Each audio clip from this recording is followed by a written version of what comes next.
Wang Hao, having gotten off to a good start with a great win with the black pieces against Ding Liren, he'll probably be looking to strike again here with the white pieces in order to place himself on +2, which would be, of course, leaving him right towards the top of the tournament. Board 3, we've got Maxime Vachier-Lagrave, who certainly was not expecting to be in this event at all. He's up against Alexander Grischuk, and he's only in the event because of coronavirus and Timur Rajabov's late withdrawal from the event, citing concerns about FIDE's handling of the coronavirus. Certainly, I think most people consider Rajabov's actions to have been extremely reasonable. He's not the only player to have cited concerns about the event going ahead in light of the situation that the pandemic that the world is facing. But Maxime Vachier-Lagrave, I think he's not going to be complaining too much, probably as he gets an unexpected opportunity here to participate.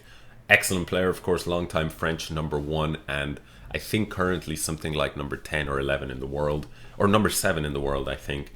But, you know, he's one of those guys who just trade places with the other top guys. Absolute creme de la creme player here.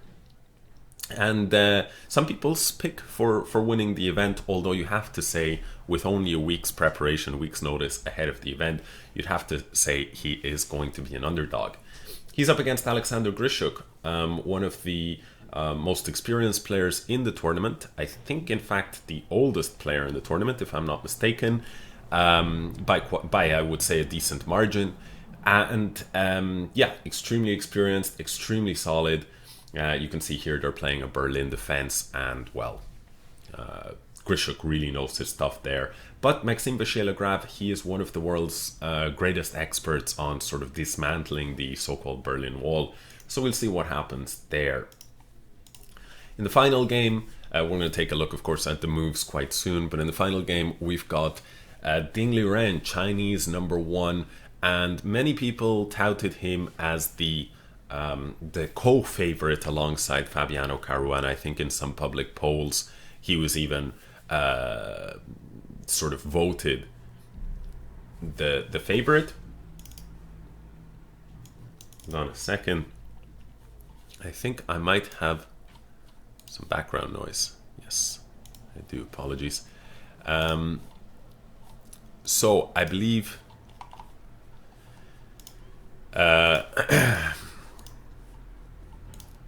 hello to people. Hopefully this is all working and guys are seeing this okay. But yeah, so he what I was saying is Ding Liren considered to be one of the favorites, and if not the favorite, and he got off to a terrible start, unexpected loss with the white pieces against Wang Hao in round 1, and then he followed that up with a second loss in round 2, and then at this point it was really looking like he was down and out. He needed to strike, but as they say, champions, they strike back. They strike back very fast, and Ding Liren no exception when he actually took down Fabiano Caruana in round 3. So now he's on 1 point out of 3. That's -1. That's manageable in such a long 14-round event. So we will see how things go. Let's take a look at the actual games right now. So Fabiano Caruana against Jan Nepomniachtchi. We have right here we've got what we've come to expect from Nepomniachtchi. He's a long-time Grunfeld player. He's not the only Grunfeld player in the competition. Maxime Vachier-Lagrave is also a fervent supporter of the Grunfeld defense. And here, after knight to c3, black went d5. We've got a Grunfeld. So many different options here. He went for c takes d5, knight takes d5, and e4. We've got the classical approach to the Grunfeld, this exchange variation, and this is you know, absolutely the number one choice against the Grunfeld, and especially it's how they play if they're going for the throat. After knight takes c3, b takes c3, the point is white has built up a very nice center. And black, as you can see, by the way, here I have the theory tab open on Lichess as well as Top Game. So you can see this has been played tens of thousands of times up until now. And after bishop g7, we're following main line with bishop to c4. Black here plays c5, and now white plays knight e2. All very normal. For example, knight f3 is a little bit rarer because in some situations black can play bishop to g4 and harass the knight, whereas from e2 the idea is that bishop g4 ideas are not as attractive because of the move pawn to f3. So white is just trying to hold the center, while black is arguing on the other hand, hey, I'm going for very speedy development. Notice the fact that black has actually castled before white, which is a bit unusual since of course white has the first move. White now castles, so he's not lagging too far behind, and black plays knight c6, putting pressure here on the center. So far all theoretical. And after bishop e3 we can see that this is the first major, what we would say this is a tabia, and this is a major fork in the road here. Black has many different options. When I was a Grunfeld player myself for a number of years. When I was first learning this, black would almost always put the bishop on g4, and the idea was that after f3 there would be some weakening of this diagonal and some loss of stability of this bishop here on e3, which would have no defender. This was how they used to play it, and they used to follow it up with this funny move knight a5, ignoring the bishop. There were many games, for example, many Kasparov-Karpov duels in this bishop, or Karpov-Kasparov duels rather, because it was Kasparov with the black pieces. In this line, bishop takes f7 check here. But nowadays, these positions have gone a little bit out of fashion. I think because for black, there's a little bit too much suffering without enough of a payoff. It's like white, you know, can sometimes press for a win with not much of a risk of losing. And, you know, so the black player has found slightly different approaches nowadays. They still do bishop g4 quite often, but after f3, after provoking these weaknesses, they usually go bishop back to d7. Nevertheless, in today's game, we see one of the options that is respected, will have been studied by all of these guys, and it's b6. But it's a little bit less of a common approach. Simply defending the pawn, suggesting that the bishop can come to b7 instead on this diagonal, putting pressure on e4 makes a lot of sense. And white here continues with the move queen d2 again. It's been seen quite a bit. Now bishop comes to b7 and rook f to d1. So we're starting to veer into territory where we haven't seen so many games here. Seen a couple of Grischuk games, so Nepomniachtchi for sure will be familiar with his compatriots' games in the Grunfeld. And now we can see that actually black, Grischuk, it seems he continued with e6, very reasonable move, maintaining the tension. You might ask yourself, why not d takes c5 in these positions? But generally speaking, although it looks as though white can scoop up a pawn here, when you fracture your center like this and you give up squares like e5, in general, it's considered that, you know, even if, let's say, I mean, and I'm not saying that this is the absolute best way to play, I'm doing this without an engine, but let's say, you know, even some position like this, oftentimes the advantage is not so significant, right? If black plays it correctly, because black's pieces are so active and his structure is safer. So usually there is not too much to be gained from grabbing a pawn, hence why a move like e6. But Nepomniachtchi has gone a different direction. He's taken here on d4, and I'm seeing there was a game between Zubov and Antipov here quite recently in 2019. Antipov, if I'm not mistaken, is Antipov Russian? This I'm not certain. He might be Ukrainian or something like this as well. I don't know, but perhaps he's familiar with this game. Antipov is in my opinion, quite a strong theoretician. So yeah, it could be the case that Nepomniachtchi is following some analysis or following following his lead. Or maybe, of course, Nepomniachtchi has worked this out independently. After rook c8, white goes rook c1. And actually, in this position, we've transposed into a position that we've seen in a bunch of high-level games, as you can see. And now black actually deviates with knight a5. And what's interesting to me here is if you look at... I can't... Whoops. Yeah. What I was going to say is that there was a game between Topalov and Anand here a number of years back. And that game, did it continue? Yes, it continued with the move queen to d6 here. Yeah, very reasonable developing move, bringing the rook into play at some point to create more pressure here on d4. And Topalov had continued with d5. Only now black played knight a5, bishop b5. We saw rook takes, and here did we see rook c8 by Anand, h3, takes, e6, and after the following moves, Anand did make a draw. It looks to me like a pretty solid position here for black. White has managed to pick up this weak pawn here on e4. The black king is a little bit exposed, but you know, white has to go a bit more passive, tying down to his defenses, and this knight on a5, which is a little bit out of play, gets back into the game. My feeling is that this position would be already quite decent for black. It seems that the engines slightly prefer white after this funky move, bishop a6. But in any case, white ended up drawing that game. Black ended up drawing that game. It looks at first sight quite comfortable, but Nepomniachtchi has gone in a different direction. He struck at the bishop on c4 immediately. Bishop goes to d3, and now he places his queen on d7. Everything looks pretty safe. The queen on d7 makes a lot of sense to put it on a4 in the future potentially, and in some situations maybe even on e6 to strike here, and of course just connecting the rooks. So the position looks quite nice, quite pleasant here. We've only seen a couple of games, not super high level games here, between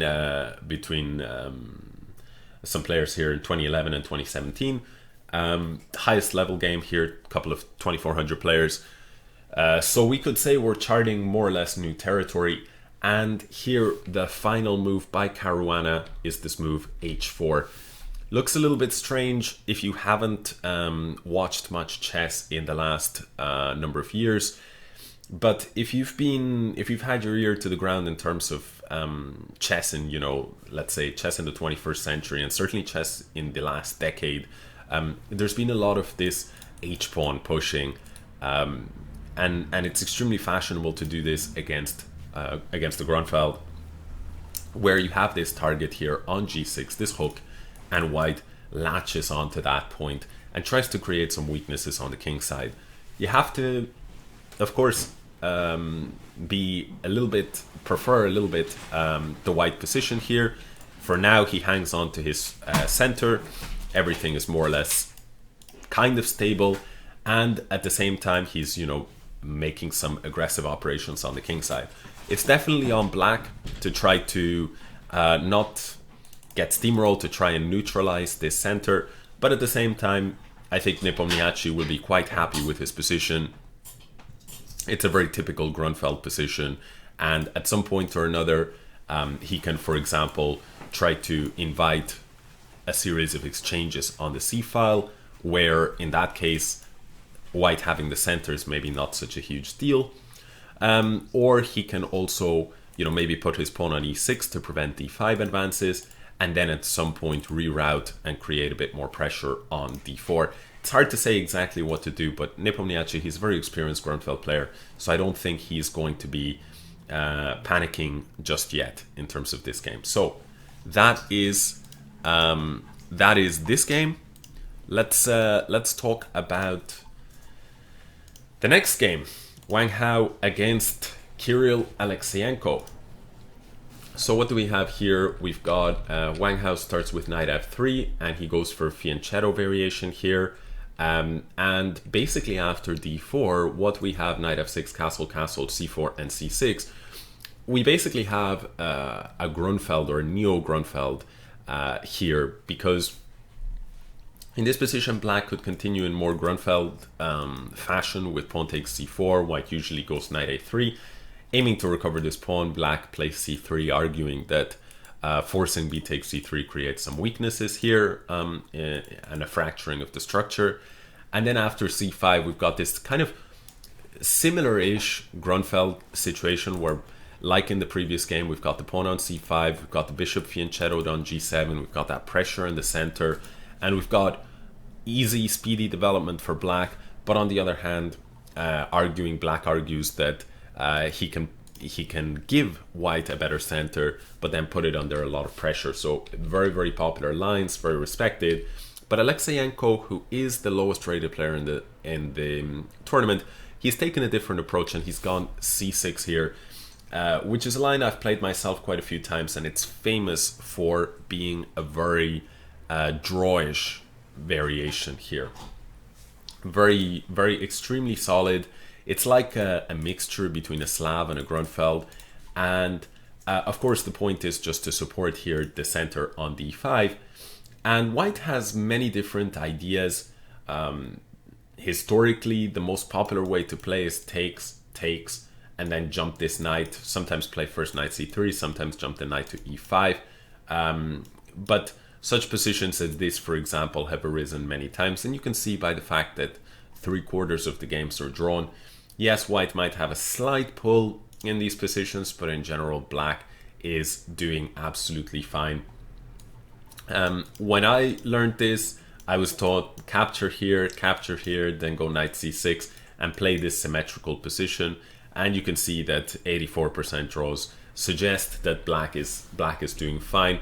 Nowadays, people are playing maybe even a little bit smarter and going for bishop f5 here without capturing, because if you capture these positions sometimes after the queen comes to a4, you know, I've played this many times myself in Blitz and over the board, and it's true that although you have this completely symmetrical position here and even this structure, you've got this huge symmetry, but on the other hand, white's first tempo means he gets there first, and he usually can put you under a little bit of pressure, and you kind of need to know what you're doing, otherwise things can get ugly quite fast. But nowadays at the top level, it's considered that playing like this is not a way to play for a win. So Wang Hao comes with a lesser known idea to play knight to d2 here, keeping some more tension, no chop here on d5, and just supporting the center. Very logical move. Black here plays a5. You can see here in the database, a5 has scored extremely well for black. It's a very reasonable move, and the point, as far as I understand, is that after b3 here, which is part of white's setup in order to stay solid in the center, black will at some point be able to chip away here on a4, kind of like white chips away with h4, h5. Black here played the move bishop to f5, developing his queenside piece. White goes bishop to b2, and now we can probably expect moves like a4 or knight e4. And I have to say this position looks quite comfortable for black, because he's going to be able to develop his final piece, maybe exchange a couple of minor pieces. Usually it's useful for black to exchange a couple of minor pieces because you can see white has a bit more center, right? These guys are symmetrical, but the pawn on c4 is a bit more advanced than the pawn on c6.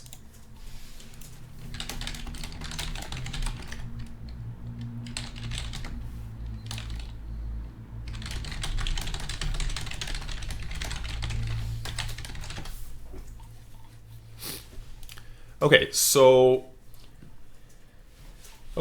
this is basically this game. We'll have to see what happens. By the way, good morning to Canadian Goose Cub, and to Cronus and All Luck Based One. Let's take a look at the third game here. MVL against Grischuk. We said it is a Berlin defense, and it's accepted. I mean, it's a proper Berlin endgame here. Nowadays, many people, when they want to get away from the Berlin Wall, they play d3 here, or for example they can play queen e2, just defending the pawn on e4, even knight c3, anything that prevents the loss of this pawn. This would take it to a 4 knights variation with bishop to b5, the Spanish variation, and as you can see, and but white here instead goes castle, very reasonable, but the problem that white faces in these positions is it's considered to be extremely solid, this way of playing. Black snatches the pawn, white goes d4. You can't take this pawn under good circumstances because after rook e1, this pin is a little bit annoying. You can go d5, but after knight takes d4, now you're being hit here, and still the pin and f3 ideas, etc, etc. So it's not considered so advisable to do this. So black gives the pawn back with knight d6, hits the bishop. White usually captures, now grabs the pawn, knight f5, and now chop chop. And the point is that black has lost the right to castle and has a worse pawn structure, but on the other hand he has the bishop pair and a pretty solid position. That's an oversimplification, but that's roughly speaking what's going on. White here continues with h3, one of the main moves in the position. One of the key points of this idea of this position is you've got these 4 pawns, so you can actually run them up the king side because you've got 4 against 3, and sometimes you can overwhelm black. Black went king e8 here, knight c3, and now h5. You can see this is designed to prevent being steamrolled here. You know, you can of course ignore it, but you know, if you ignore it too much and you do something like this, then what would happen is at some point or another you might face something like this, and this really would be quite uncomfortable. So after knight c3, black goes h5. White now plays the move bishop to f4, developing and supporting the pawn on e5, and sometimes creating some e6 ideas, hitting here on c7, bishop e7, rook to d1. This is a very typical idea as well, just locking off the d-file. In some situations, black has even previously run his king, although this is very unlikely, but certainly it's a little bit harder to connect the rooks for black with the rook on d1. It's the only open file of the position as well. Bishop comes to e6. So far you can see we're following many games. Most of them have ended in a draw, so it'll be interesting to see what exactly Maxime has up his sleeve here to try and put pressure on Grischuk. Grischuk is one of the world's greatest experts on the black side of the Berlin. He said previously in an interview in this tournament, he actually said he has spent hundreds of hours on figuring out, you know, the subtleties of the Berlin defense, and he already previously got a very nice position. Jan Nepomniachtchi tried this against Grischuk, and Grischuk ended up actually being a little bit better as black. So very interesting to see what will happen here. Rook e1, one of the most common ideas, but it does allow bishop to b4. And the point here from black to play bishop to b4 is that now black is threatening to capture on c3 and damage the pawn structure. And you might be asking, well, why not a move like rook to d3 here, just holding on? But well, now I'm not 100%, but I'm pretty sure that bishop to c4 is the problem here. You don't really want to be going rook to f3 here. I guess bishop to d5 might even be on the cards. Although bishop to d5, I'm just realizing knight takes d5, and if you take here, I can actually take here. But nevertheless, a position like this, now you would have to deal with this. Maybe something like this is actually quite good, and I should check. What exactly is the problem with rook to d3. So it is bishop c4, but what the follow-up is after rook f3, of course, I am blind. Knight to d4 is the point here, hitting the rook and hitting the pawn.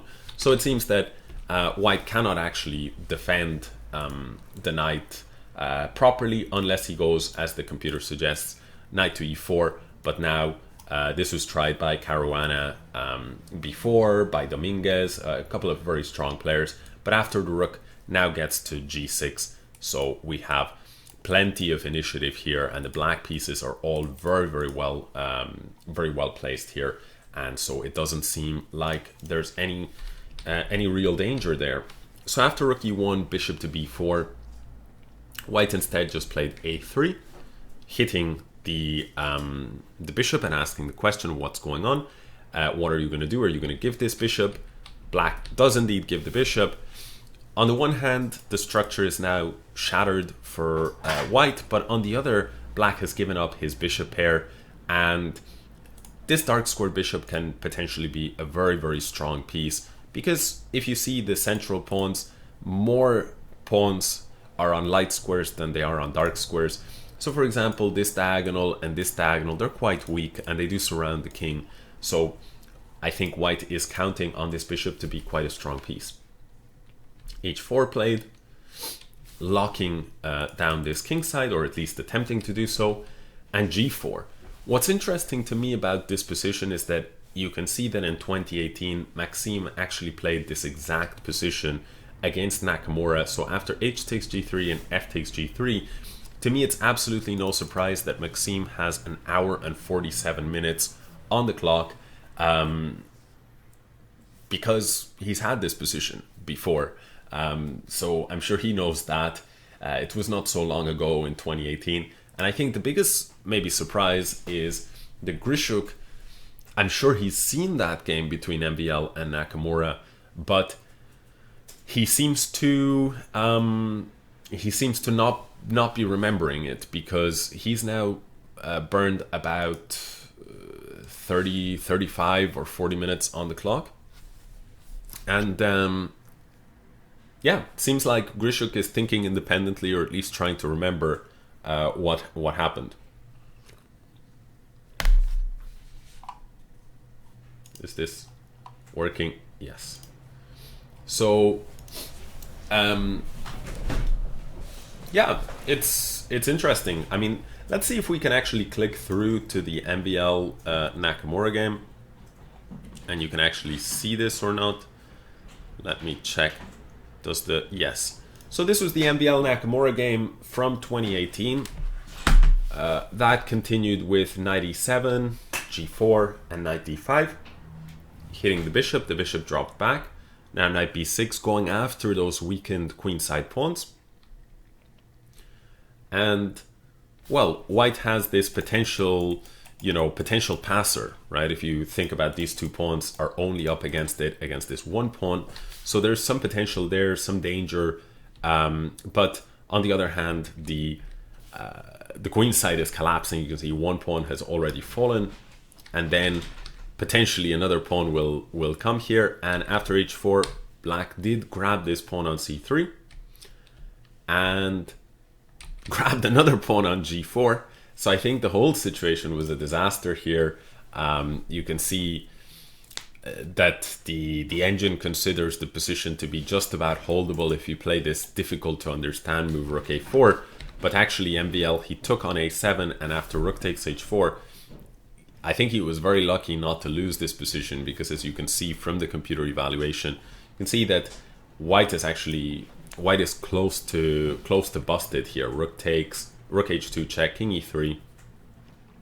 And now it seems that if knight g3 seems a very good move so far, although the computer thinks knight d4 maybe would have been more pressure here, hitting this pawn on c2. The point is, if you take here, rook takes d2 check, looks good. And if you take here, knight takes c2, king f4 hitting this bishop. And now bishop d7, the dust has more or less settled. And, well, black is just 2 pawns to the good. So it was a total disaster for MVL, the only previous time that he played this game. And he was lucky, he was lucky not to lose it. And what's interesting as well is that this position here, at least Stockfish considers it to be slightly favorable for black. So Stockfish at least is really not very impressed by what's going on here. Nowadays, I don't think most people are using Stockfish. They're using, they're using much stronger versions of Stockfish than this one that I have running right now. And when they're not using Stockfish, they're using Lila. I think, especially for positions like these, they're relying on Lila chess, which is kind of related to, it's similar to AlphaZero. It's like the open source version of that. And so maybe Lila is suggesting that this is actually a little bit of an edge for white. And there's some very deep analysis. You can bet that MVL hasn't just accidentally stumbled into this position that he got against Nakamura. And what's interesting is that after seeing this game in 2018, Giri actually tried the same thing against Nakamura in 2019. And let's actually jump to that and let's see, did Giri put Nakamura under some pressure? You can see here, Nakamura, he went King F8 against Giri, Knight E7.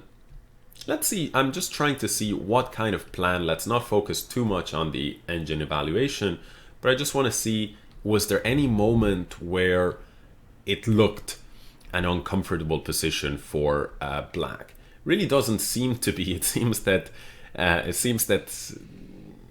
Nakamura just ended up in this opposite colored bishop position with symmetrical structure on the queen side and the passed pawn on the king side not being especially relevant. After bishop f4, there came an exchange of the bishops. So essentially this is just a draw offer. And then we get this opposite colored bishop endgame, which was very quickly drawn. So super interesting. Nakamura faced this variation twice in 2018 and 2019. He drew with his hat drew with his hat. I'm sure that's not even an expression, but you guys hopefully understand what I mean. He drew quite effortlessly against Giri, and he had MVL on the ropes. So not sure exactly what kind of fresh ideas MVL has here against Grischuk, but I guess time will tell. The next game here, Ding Liren against Anish Giri. So we've got very solid knight f6, e6. This is the maybe most popular move order in these variations, and white here plays has several options. He has three major options: knight c3, knight f3, or g3. Knight c3 typically leads to the Nimzo Indian, although it can also lead to some Queen's Gambit declined positions. Knight f3 typically leads either to Queen's Gambit declined positions, to Bogo Indian positions, or to Queen's Indian positions after b6. But Ding takes it a slightly different approach with g3, which leads to Catalan positions. After bishop b4, bishop d2, black goes a5. Okay, we can actually have some kind of Bogo style setup here. And after bishop g2, black now played d5. All very normal, typical stuff here. Black is striking at the center.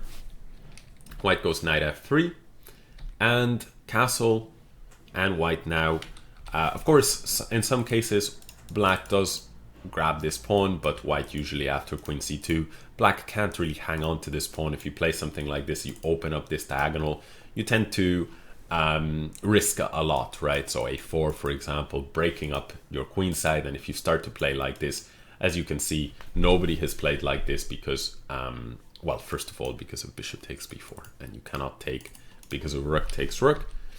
So you would have to play bishop takes d2, and now after knight f takes d2, you no longer have c takes b5. So this is an example where you can't exactly just grab a pawn for free. So black took a different approach of castling, queen c2, and now you can see white has a better center than black. So c5, trying to chip away at that center.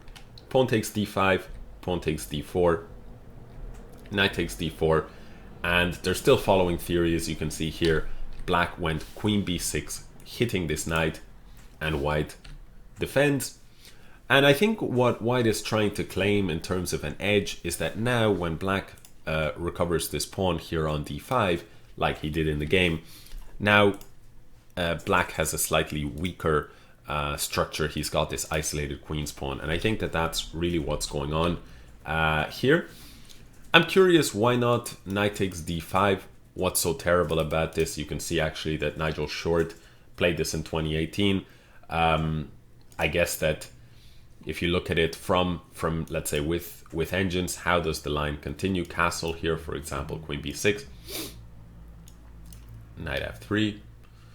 I'm not sure really what's so terrible about this. Alekseenko, for example, went e3, and after bishop d7, the position is quite good. Here, to take is very, very different, because although black would get an isolated pawn, white would have had to give up his very important light squared bishop here, and you can see his light squares will be chronically weak. So this would not be so dangerous. So I have to say, I'm not sure why not a solid move like knight takes d5. Why is queen b6, e3, and e takes d5 considered better? I guess the argument is an isolated queen's pawn is not the end of the world. When you've got a bunch of pieces on the board, when you've got a bunch of minor pieces, it tends to be absolutely fine to have an IQP. IQPs tend to only be really problematic when it comes to endgames. Here white castled, knight went to c6, and after knight takes c6, pawn takes c6, well, now we've got these hanging pawns. We no longer have an IQP, we've got hanging pawns for Anish, and they tend to be a little bit more solid. And now after rook c1, I mean, certainly the move that I would assume would be played is a move like bishop to d7, and you can see actually in the database that is what has mostly been played. But Anish comes up with a novelty with rook to b8. This is a move that has not been seen in this database. I have to say, I'm not really sure what is going on here exactly after queen takes. But you can bet that when Anish has an hour and 42 on the clock, you can bet that he's worked out that rook b8 is a good move here. So what is going on? I guess if you play queen takes c6, queen takes c6, rook takes c6, now black would take, and take here on b2. White would have a better structure. These two pawns seem a bit weaker, but on the other hand, rook on the 7th rank is very strong, and the pawn on f2 might lead to some danger. For example, if you play the move like knight f3, then would come the move knight e4, and the pawn on f2 here would be in some trouble.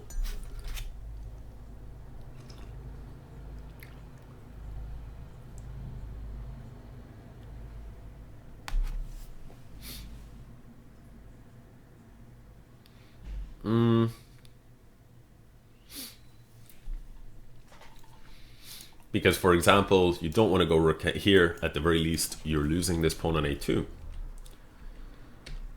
So it feels like after rook takes b2 here, what could you do? You could go knight b3, for example. But again, knight g4, and you've got some pressure here on f2. So I think Ding, he is going to be looking at these kind of variations after the move rook b8. And so he took a different approach. He didn't take on c6, but instead took on b4. Now queen captured on b4, and now he defends against this threat of capturing on b2. He goes b3.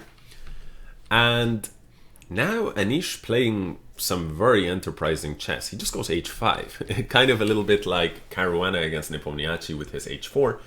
Here Anish is just saying, look, you've got that pawn on g3, and I'm gonna do exactly what everybody is doing these days, right? Just charge that king side.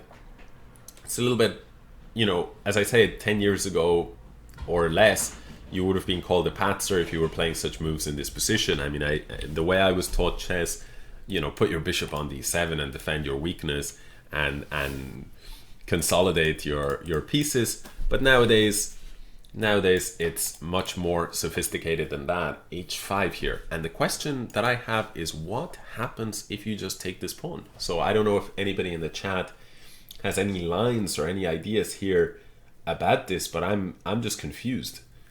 Because if I think the point is white hasn't actually completed his development here.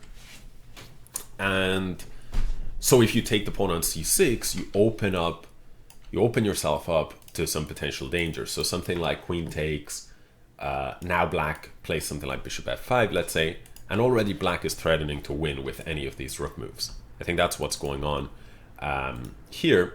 And if, for example, you say, okay, I'll drop the queen back, now black can still play this, because if you take, then I can take you here. And so white would have to play something like queen here, or maybe queen d2. Queen d2, though, for example, bishop takes would be very, very nasty move. The point is that after bishop takes b1, if you take back this piece, the queen is hanging. And if you take the queen first, then this rook hangs with check. The only way to fight this would be to take here, take here. Still you cannot take because your queen is hanging, take here. But again, rook check, bishop back, takes, and you're down a piece. So this is not good. So you would have to do something like queen to b2. And after queen to b2, maybe white is, for now, is doing fine. But do you have anything here as black? I mean, maybe the argument that black would make is that he can even follow with some move like d4. He's down a pawn, but white is scrunched up here on the queen side. Black threatens ideas like taking here, destroying the structure, or playing d3, creating a passed pawn. And you cannot take like this because this guy would fall. And if you take like this, now I might take here. I'm hitting this rook. And, you know, what can you do? For example, if you defend the rook with queen c3, then queen d1 check. And now after bishop f1, you lose this guy. Maybe there is some queen b2 and life is actually okay for white, but the lines get very complicated. So I think that Giri's choice is extremely interesting with this move h5, just ignoring the pawn. So let's actually refresh to see. Yeah, we can see Ding has gone into the tank. He's an excellent calculating player, of course. Yeah. So Hunfin says queen d1, bishop f1, bishop d3 is winning. What line was this in? So queen takes, we were saying bishop f5, queen c3, rook c8, queen b2, d4. Was it this position, or I think it was actually after queen c3, I think we had said first rook here, queen here, d4. And now it was, what had we said? E takes d4, rook takes, queen takes, queen here, queen d1. Is it in this position, or was the queen on b2? Bishop f1. I think the position was with the queen on b2 and then bishop d3. But my concern was that white had knight d2, and I think that saves white, because the rook is defended and the bishop is also defended. So I think black is not doing so well in that particular variation. But you have to guess, Giri is just so tough in the openings. His preparation is so extensive and so deep that, okay, for now let's just double check here after h5. Yeah, still he has not captured. You know, of course, Ding wants to take that pawn. It's you know, the kind of thing where if you're playing a game online and you know, and that pawn is just there, you're snatching it almost always, I think, you know. Or maybe I'm just too greedy, I don't know. One other approach that I think Ding could take is just to move knight c3 and say, these pawns are always going to be a bit weaker than my pawns. For now, I stop you from playing any a4 stuff. I develop my pieces. I don't run into any of your preparation with queen takes c6. And I allow a move like knight a4, locking down that c5 square.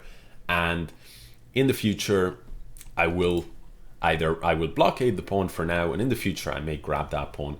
Otherwise, you're going to have to defend your weakness for a long time. The other nice thing about knight c3 is that if c5 here, white goes knight takes d5. So I don't think that that's an option. So I think it stops both c5 and a4 and develops. So I think what we're going to see in this position is Ding is going to spend a bunch of time trying to work out, can he actually take this pawn? Is this, it's never going to be a pure bluff because Anish Giri doesn't make pure bluffs in the opening, and Ding knows this. So it's never going to be a pure bluff, but is it a semi-bluff?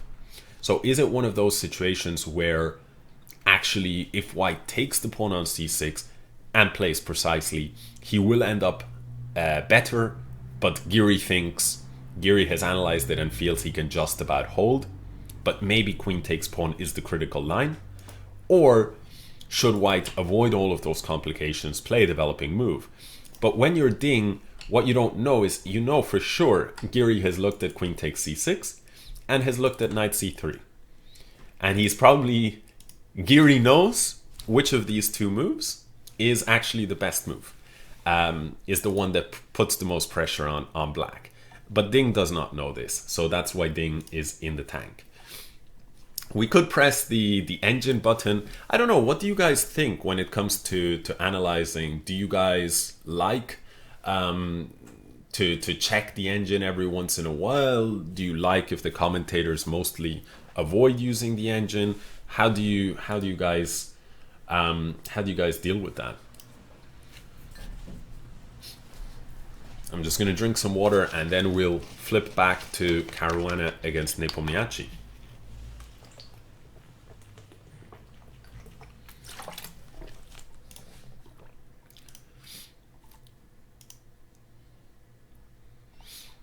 Okay, so we've gone ahead and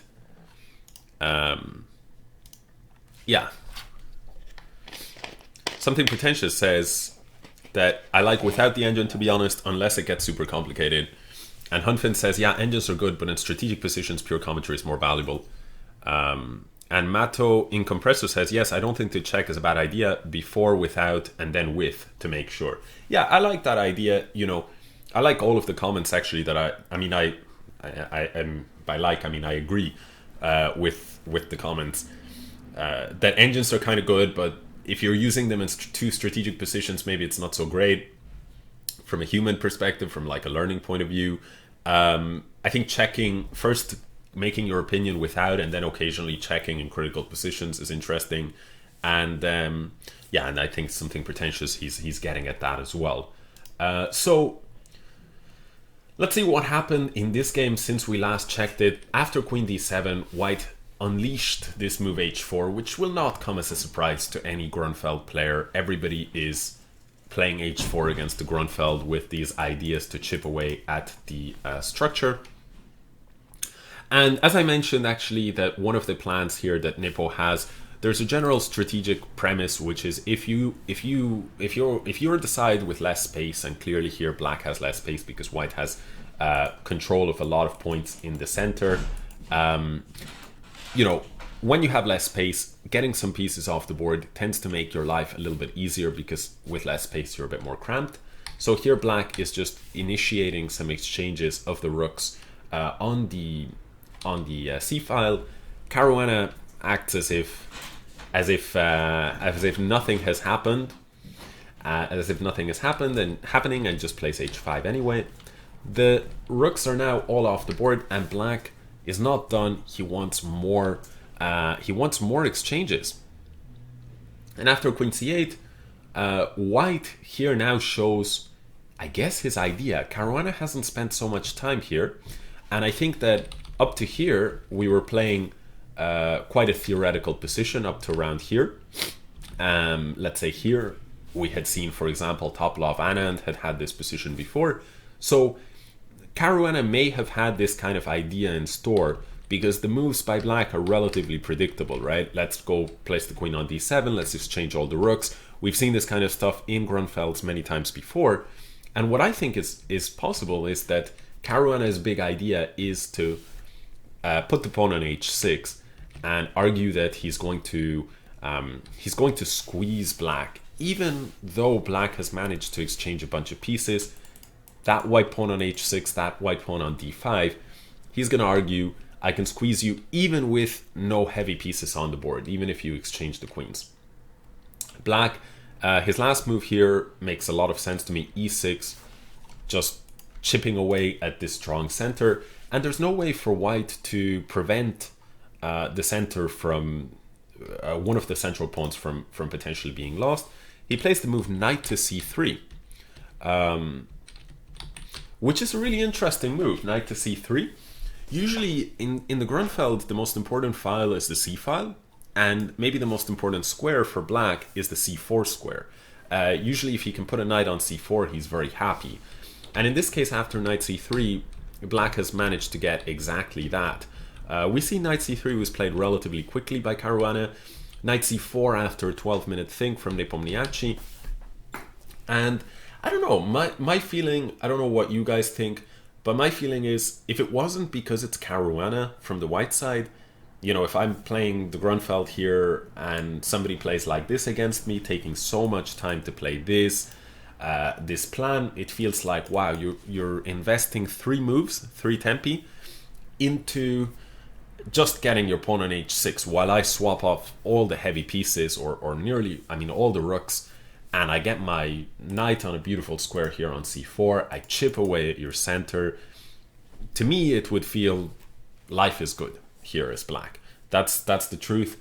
But it wouldn't feel like life is good when I'm facing Caruana, right? Who is such an excellent player, and such a strong player and excellent theoretician.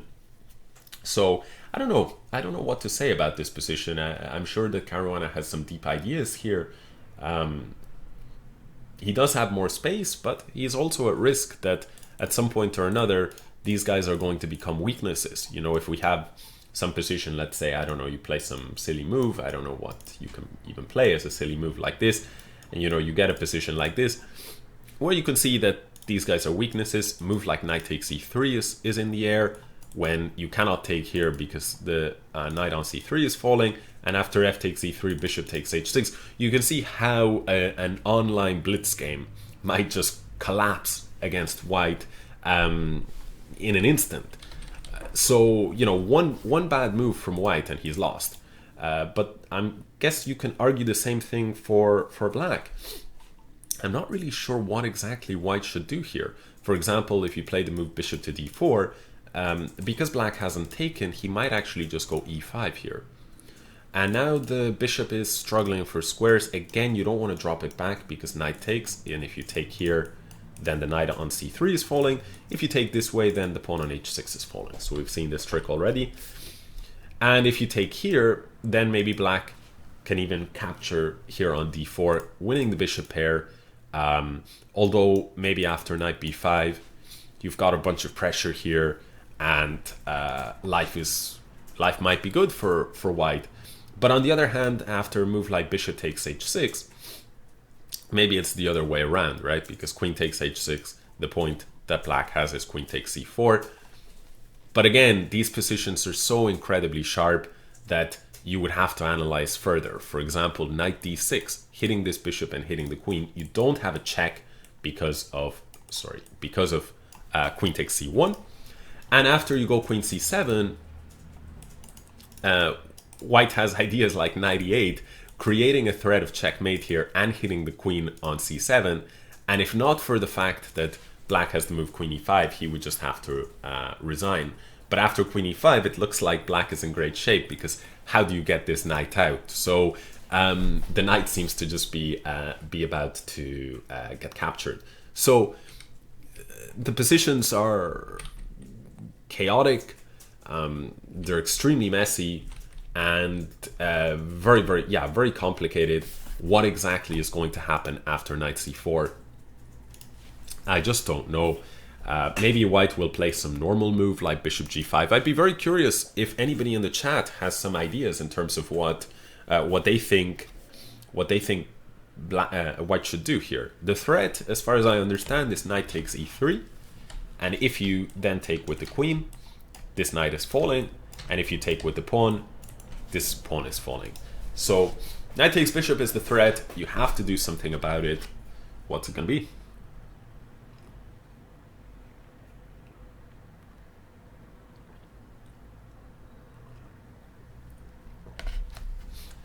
I mean, one option that I'm seeing is to just take here, for example. Now, in this case, you would still have to worry about knight takes e3, ignoring this pawn, saying, well, if you take this pawn, I just take like this. And the point is that if you take here, I'll now take you here. And I'm quite happy, materialist level. And you've got this horrible structure, and I've got the bishop pair. So I think that's already quite strong. Because after d takes e6, if black had to play queen takes e6, I was thinking maybe something like this. And yeah, but even this, no, sorry, excuse me, not this. Yes, this, but yeah, I don't know, none of this seems to work. Exaway says, you tell us, we patzers are looking for guidance. Yeah, yeah, it's a great point. You tell us, but you know, we're all patzers relative to these guys, right? So that's the issue. That's the issue in a very sharp Grunfeld, where even these guys can go wrong. Without turning on the engine, it's going to be very hard to find the right path for us patzers. But I think that I'm Rosen is now hosting us, so thank you, Mr. Rosen, for the host. Appreciate it. And yeah, what to do here? Knight c4. I actually really like black's position. You know, the knight has come into play. The bishop is pressing here against h6. The bishop is pressing against this center. Bishop d4 is met, as I say, by e5. Seems very uncomfortable. Bishop to g5, something like this, is maybe the most reasonable approach. But after you do something like this, black can even maybe put the knight on e5, harass this bishop. Let's say you drop the bishop back. Maybe black can harass this knight. Now what do? If you move the knight, I'll exchange queens and I'll chop here on d5. Something like takes. Yes, you can take here, but this guy is falling on a2. And this looks very, very good for black. Maybe the point would be a move like bishop f4. Cover the e5 square so black doesn't have these annoying ideas. And only if e5, then you put the bishop on g5. This might be the way forward. But even in this position, I mean, maybe black has moves like bishop a3, hounding the queen. Another option is bishop d6, arguing that an exchange of the dark square bishops is fine for black. Although I'd be very wary of something like this, because after, let's say, some variation like this, I wouldn't be happy to do something like this. The dark squares are too weak, so I don't think that that's going to happen. So maybe what we'll see is a move like bishop to f4, maintaining the tension, and Caruana will argue that for now he's got more space, he's got that passed pawn, he's got everything under control. He even threatens in some situations to push to d6. For example, let's say you did something like this, I could chop off this knight, and now I could push on d6, and this pawn maybe is going to be a serious problem for black. For example, it looks as though the e4 pawn is hanging, but that's not really the case, because if we exchange everything, d7, and we see some nasty threats here, where what can you do as if you're black? I guess you could do something like queen d5, and the idea is if queen check, can I go check, king here, check? Now you have to go king here. Then I could do something like g5, and I'm trying to argue that maybe there's some perpetual there.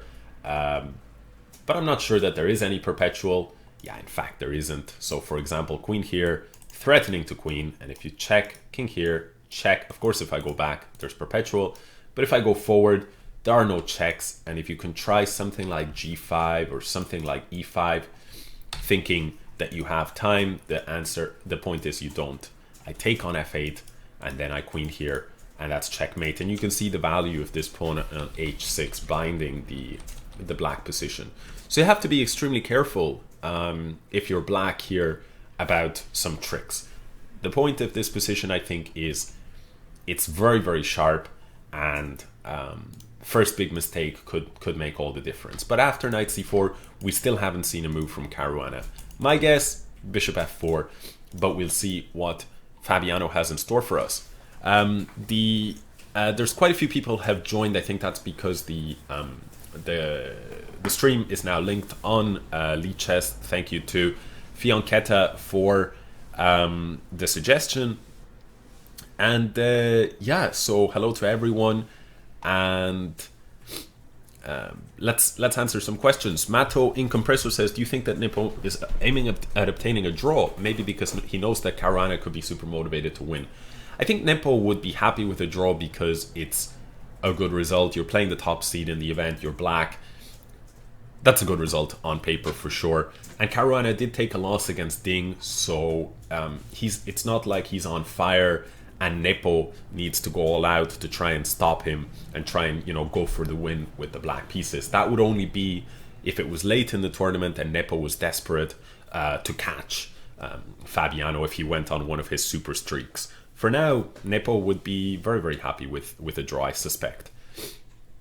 Shivan Nimzo says, hi Alex, so nice to listen to your commentary. I appreciate that, Shivan, very much.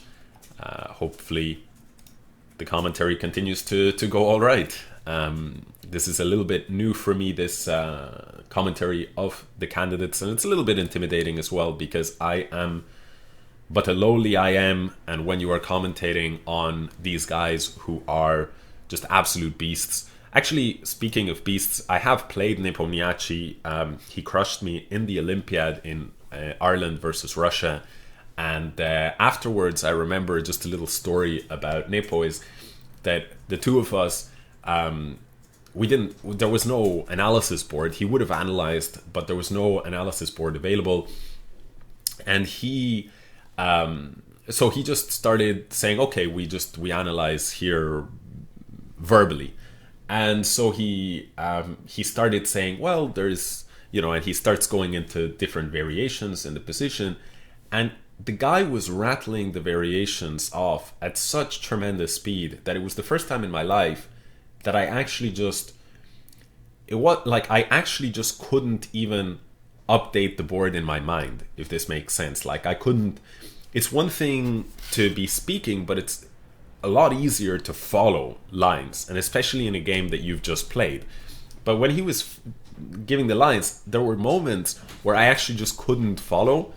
So everything got jumbled up, but I was too embarrassed to say to him, like, look, I actually am not following, I'm not following the lines in our own games here. You're going too fast. Can you slow down? And so I was just there, nodding my head. I was like, yeah. That's also the reason why I didn't play this. And, he would suggest something, and then he was like, yeah. I just nodded and waited for the analysis session to end, which was basically 15 minutes of him just blowing my mind with all of the lines he had looked at in the game.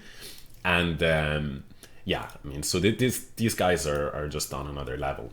It's absolutely crazy. So that was my game, my encounter with Nepomniachtchi. I've never played against Caruana, but I do have a funny story of Caruana, which is that he was friends with, I used to play in the World Youth Championships for Ireland, and when we were playing back in the year like 2000 or so, he was playing in 2000, 2001, we were in Spain in the World Youth Championships, and he was playing, and he was one of the kind of the very talented players, but at the time he was just a super young kid, so you never know how far these kids are going to go. And he actually had become quite good friends with one of the Irish kids. So they were the Irish under 12, who was still to this day is one of my best friends. So they had actually become good friends, and they'd hang out, and their parents would hang out a bit, and so Fabiano had actually sort of become known in the Irish camp. And then there was a girl who was playing for the Irish team, and she actually quit chess shortly after. So she quit chess maybe in 2002 or 2003, and she only made a return to chess as an adult in 2012 when she played once again for the Irish women's team, this time at the Olympiad. And I remember one time we were all sitting down at a dinner table, and this member of the Irish women's team, who had just sort of recently returned to chess, said, by the way, at some point she said, by the way, you know, I remember there was a cute little kid who was great friends with one of the Irish players. Cute little kid, curly hair. What was his name again? And Fabiano, you mean? And she says, yes, Fabiano. And then I'm like, yeah, what about him? And she goes, does he still play chess? And it was like 2012 and he was ranked like number 3 or something. So that's my Fabiano story. It was quite amusing that, you know, when you're out of the loop for a number of years, you know, so it's funny to reflect on these World Youth Championships, because you have a lot of these young talents who at the time were, you know, they're just kids, nobody really knows them, and then you look back at the list of players in these events and you see, oh, so many of them are now, you know, 2,700 plus or something. So she was completely shocked when she heard Fabiano was number 3 in the world, and of course now he is number 2. So did something happen in this game? D5, E6, knight C3, knight to C4, and now bishop takes C4, queen takes C4, and queen to D2. So some very interesting stuff has happened here. Basically in this position here, what I was thinking would happen is the move bishop F4, keeping the bishop pair. But instead, Fabiano's approach has been completely different. He's taken on C4, queen takes C4, and he's gone queen D2. So I think his idea is to go all out for this pawn here on D5, and he's going to try to push this forward. The knight on C4 was black's best piece, so it makes sense to exchange it. But you have to say it is an achievement for black to have gotten that piece on C4. The queen now arriving to a beautiful square on C4, exchanging a piece and having the bishop pair. So it all looks pretty good for black. But of course, the biggest asset in the position for white is this pawn here, which is not so far away from promotion. I don't really know how black intends to handle this. For example, let's say black played a move like bishop to b4. Now we're putting creating some direct threats here. But what happens if d6? Ignoring the threats. Now if you take this piece, then you... no. I was about to, you know, celebrate and say, then you cannot stop the pawn, bishop will... you cannot stop the pawn, white can start to celebrate, but actually there is bishop f6 here. So this is not a good idea, but after d6, queen takes... No, okay, so then I was going to say d7, but here you would have queen takes, and bishop here.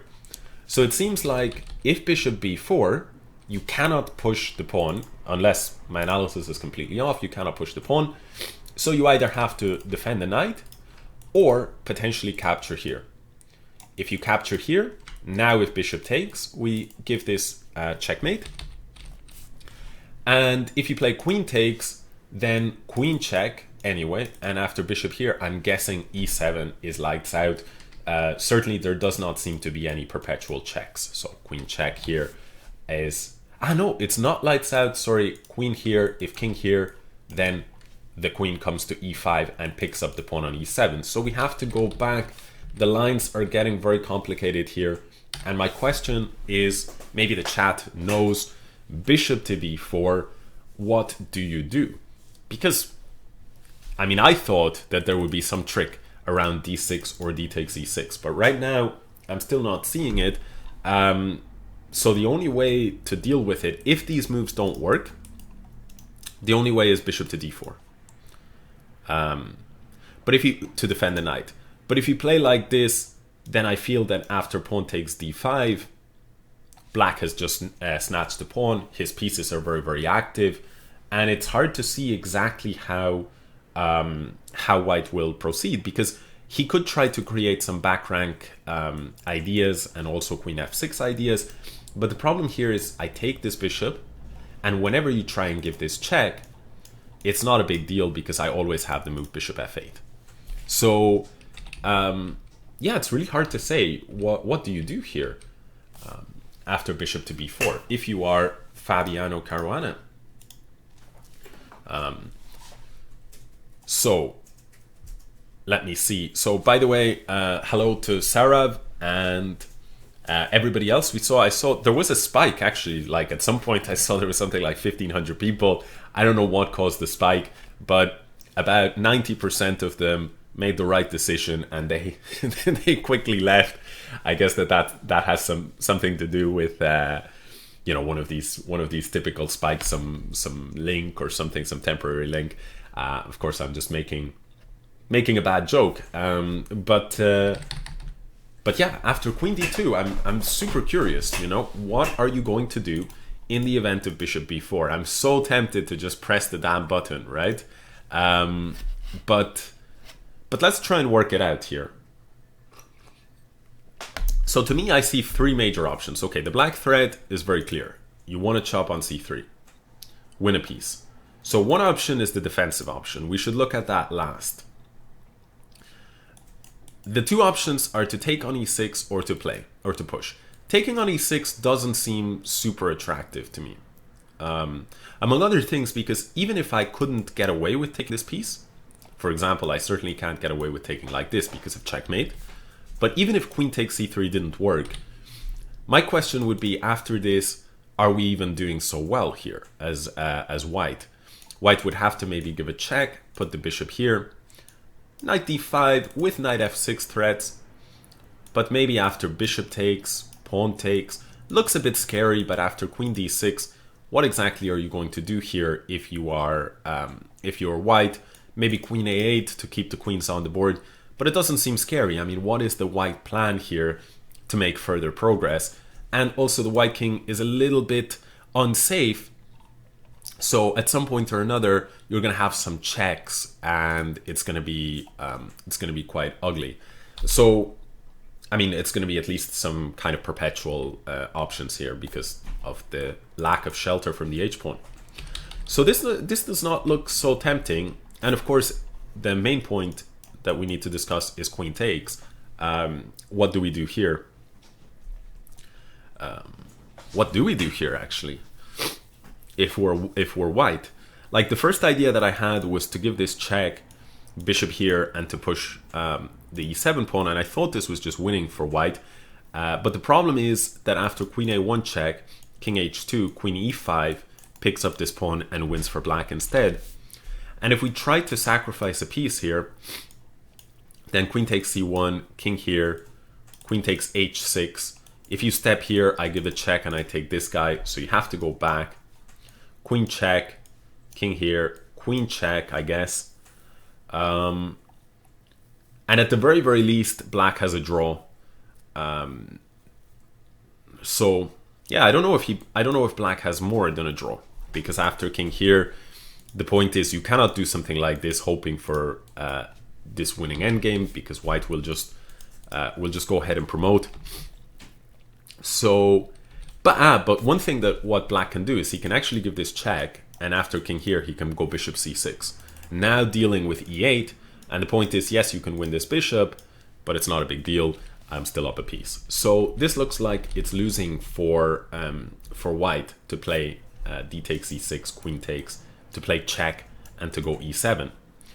The other option is to take here. And now definitely no king h8 stuff or anything like that, because queen d8. And so you have to take the pawn. After king here, I can always check you and then force you to take the pawn anyway. So let's say take the pawn, queen check. Now some block maybe, and queen takes b7. Something like this, where all of a sudden white is actually up a pawn for now. But it feels as though black should be fine. Maybe this is white's idea, actually. Maybe this is white's idea. Queen check, however, king here, queen takes a2, and I think black is doing fine here. He's recovered his pawn, and what can white do really to put some pressure? Maybe bishop g5, but after queen e6 here, it feels as though it's heading towards a draw. White can pick up this pawn, because there's no threat of bishop takes because of the pin, and if queen check, you can always go f4. But after, say, queen check, f4, queen takes, then we, it's gonna head towards a draw anyway. Something like bishop takes, queen check, king here, and just draw, or even pick up a pawn like this, and certainly seems fine. Although this is unnecessary risk because queen check, king here, and queen takes h7. But as you can see from a table-based perspective, it is drawn anyway. So maybe this is how the game will pan out. This is in the event of bishop b4, d takes e6. This is what we're talking about here. If black grabs the piece, white, maybe his best bet is to play e takes f7, and I'm not seeing more than a draw there. But if d6, the problem that I see there is just queen takes c3, and there is no, I want to push like this, but after queen takes, bishop e7, I'm losing. If you're white, you're losing here. So before we move on to the next game, let's see what actually happened. After queen d2, black actually took on d5. So now I will use the computer here. I am super curious what would have happened, and I see that it's completely equal, but the engine absolutely does not suggest bishop to b4, which tells me I've probably missed something. Let's see what the point is. D takes e6, and I was saying queen takes c3, and queen, sorry, no, was I saying D? Yes, I was saying if bishop takes c3, the problem of course is queen d8 is mate. Was I saying here e takes f7? Am I this completely crazy that I was ignoring this this option, or was I saying queen takes e takes f7? I think, but I prefer not to even imagine what I was saying at this point. Takes, queen d7 check seems to be the critical line, bishop e7, and queen takes b7, and this position seems to be a little bit more pleasant for white here, not because of some bishop g5 move, which I think is what I was covering after queen e6, but rather because after queen b8, it seems like there is some pressure here on black. I have to admit, 4 pawns for each side. I'm not seeing why this is such a big deal, but the computer sees it, and the top guys were seeing it also. There's a reason why those guys are at the top. I guess that this pawn here does create some problems. The a7 pawn, he is tied down, and the black king is a little bit weaker than a little bit more exposed than the white king. So it's probably a mixture of these factors that leads to a bit of a pull for white. So because of this, he didn't go for this. He went instead. Here, by the way, the computer does think that the move bishop f4 was a reasonable try, but bishop takes c4 also a very good try, according to the stockfish, of course.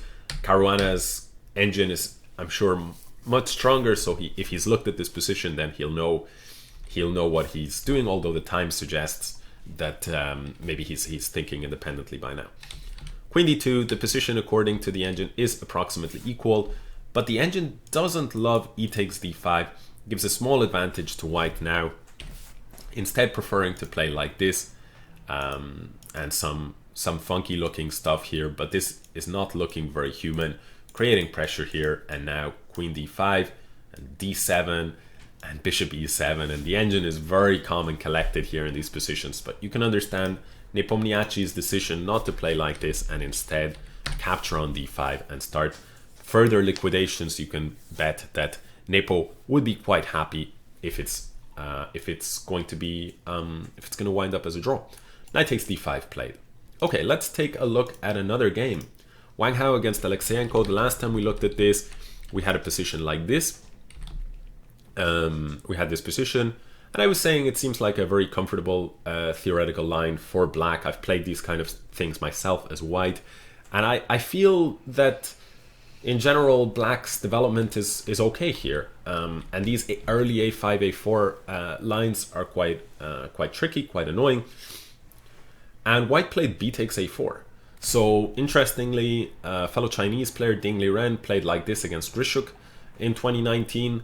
A couple of other grandmasters, Salgado from Spain and Mohamed Al Sayed, they played also like this, but results have not been very impressive for white.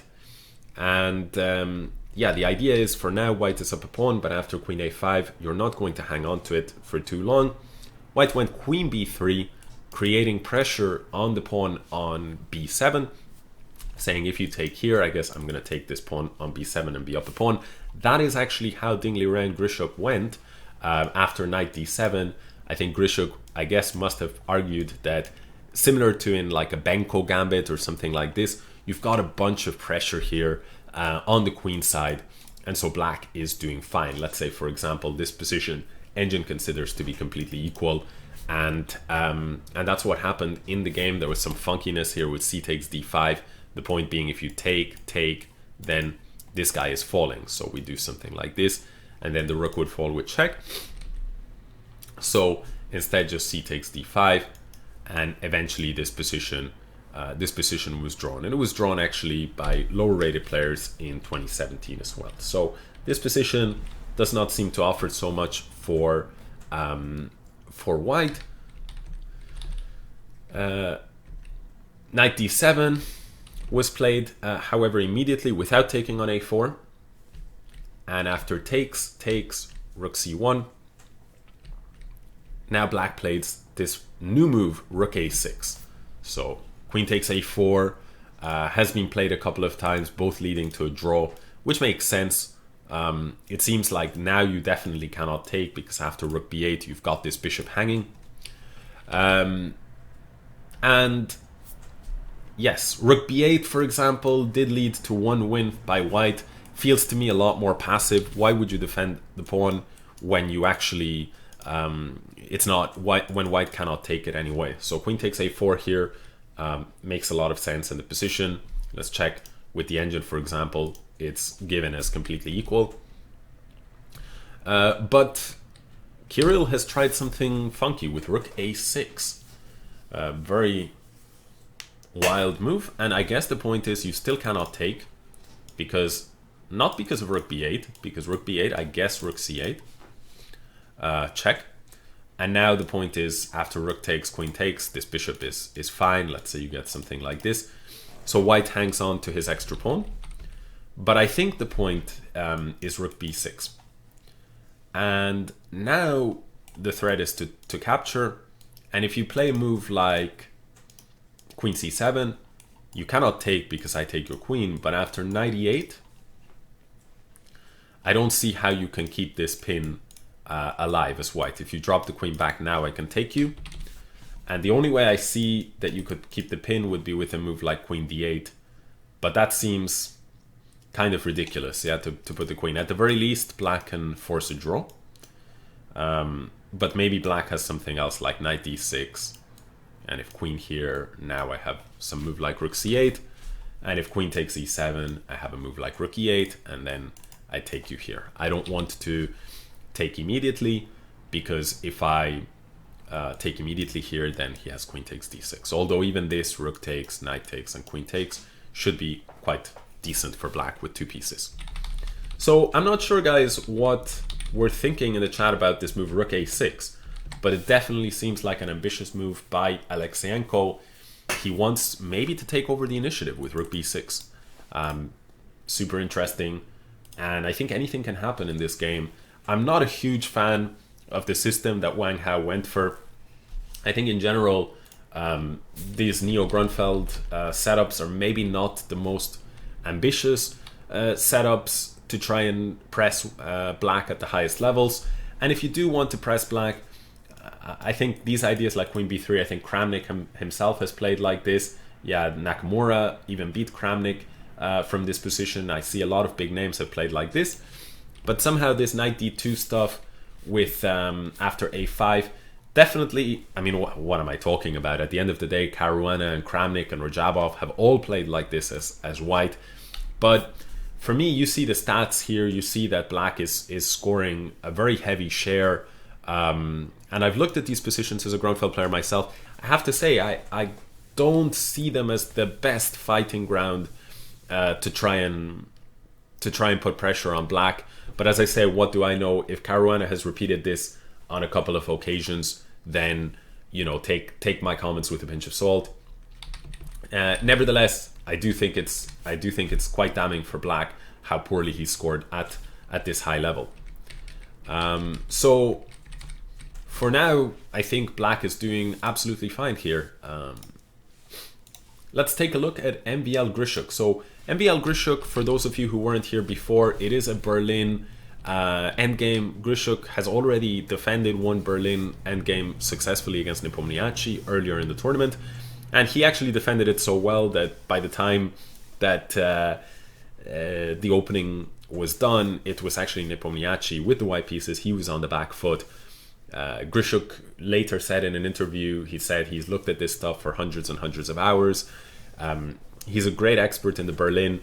MVL is a great expert on the white side of the Berlin endgame, though.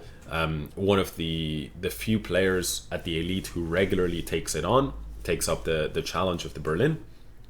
And so in the beginning, what we saw is a lot of theory. You can see here from the stats that these guys are playing, 80-90% of the time. We're talking about draws here at the highest levels. Carlsen has drawn this both as white and as black. MVL, as you can see, has played it from the white side a bunch of times. But what's interesting to me is he goes for this line that he's played a few times, as you can see. So I think no surprise for Grischuk. Then he plays the move A3.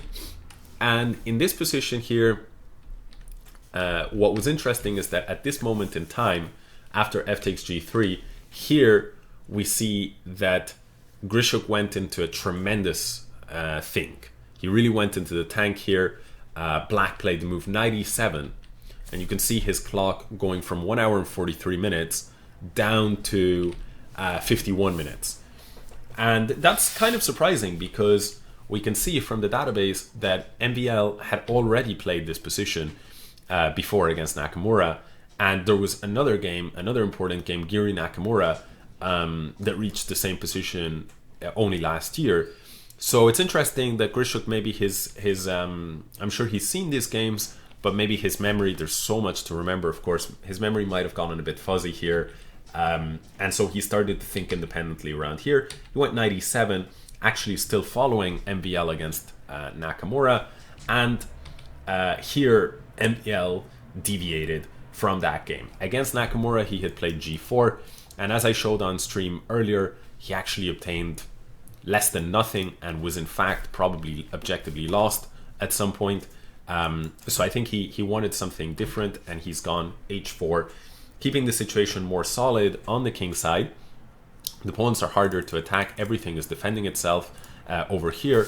But on the other hand, you do leave yourself with more light squared weaknesses rather, which means it's tougher to imagine a situation where white is going to steamroll him. One thing worth noting is you've got 2 pawns here against only 1, so you do have the potential to create a passed pawn, and that's something to watch out for in endgames.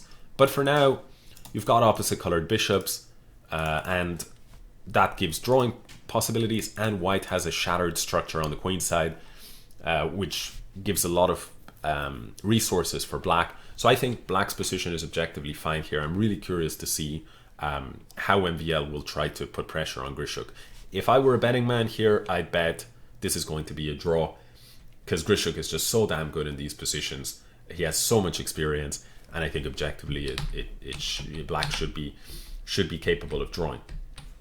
Bishop c1, a very interesting move. No bishop d2 like you might expect defending the pawn, but rather bishop c1 offering up this pawn, and Grischuk has taken it. Knight takes c3, so super interesting. And after rook d3, no knight d5 here, probably because the knight, although it's central, it's not so stable here, because white can at any moment play c4, and kick the knight. And you do have to be careful if you're black about the power of this dark square bishop. For example, it's just a sample line, but knight takes, rook takes, bishop here, knight takes. This, I'm not saying play like this as white. This is actually not good at all, but I just want to show that if you're too busy taking pawns, you can see one motif here, this particular pattern here, where it would be checkmate. So you have to be careful. This bishop here can create more problems against the black king than this bishop can create against the white. This is something that Grischuk is certainly familiar with, as is any sort of Berlin endgame player. After rook d3, knight went to a4 instead. Makes a lot of sense. Black is up a pawn, and I think if you're Grischuk, you're quite happy with this position, because it's true that Maxime is more or less blitzing things out. Maybe you're a little bit scared, but on the other hand, you are up a pawn with a better pawn structure, and unless Maxime demonstrates some very powerful ideas here, then you have quite a big margin for drawing, and maybe you might even win if Maxime loses the thread of the position. One of the possible ideas in this position is to drive the knight to b6, and from there you would be controlling the c4 square and then putting a block on the position with bishop to d5. Seems unlikely, but that's one possibility.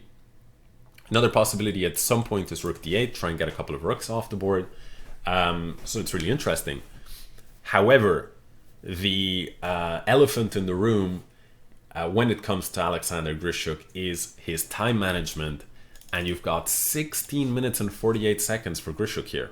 He's got 17 minutes on the clock, and Maxime has his starting time, even more than his starting time. So Maxime has blitzed out everything, and Grischuk is playing a rapid game at this stage, and he's got to hit move 40. So that's not going to be easy for Grischuk in this quite sharp position. He's up a pawn, but Maxime has sacrificed it in order to create some tactical possibilities. And as I say, up until this moment here, Maxime had already had this position previously, and so he came with a new idea, and you can bet that this position he has analyzed quite thoroughly.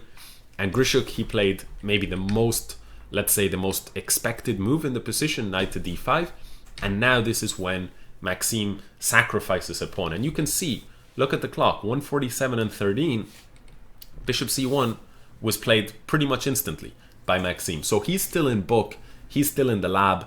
And on the other hand, look at Grischuk's clock, 30 minutes. You can see here 51 minutes and then 21 minutes to play this move, instant reply by Maxime, and a few minutes to capture, instant reply by Maxime, pretty much.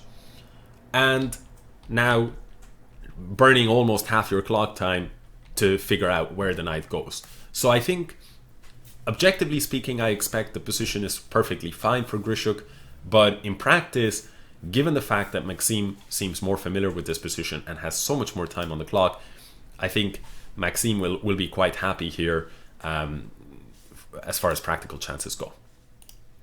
So Canadian Goose Cub, he asks, all the games today seem relatively drawish. No. Yes, I agree. I actually think Caruana and Nepomniachtchi seems like Nepo, I will take a look at it now in a second, but seems like he's got things a little bit reasonably under control here with simplifications. You've got Wang Hao against Alekseenko with this line that I said is a little bit tame in my view.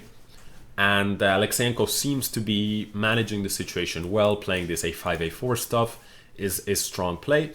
MVL against Grischuk is a Berlin wall, very drawish by nature, and certainly in the hands of someone like Grischuk. I think this, however, might be the game which has the biggest potential for a decisive result, because of the time situation. But on the other hand, Grischuk is used to being in massive time trouble, and he's able to defend this high 2700 rating that he's got, even with the time situation. So even with his dubious time management, perhaps Liren against Anish Giri is the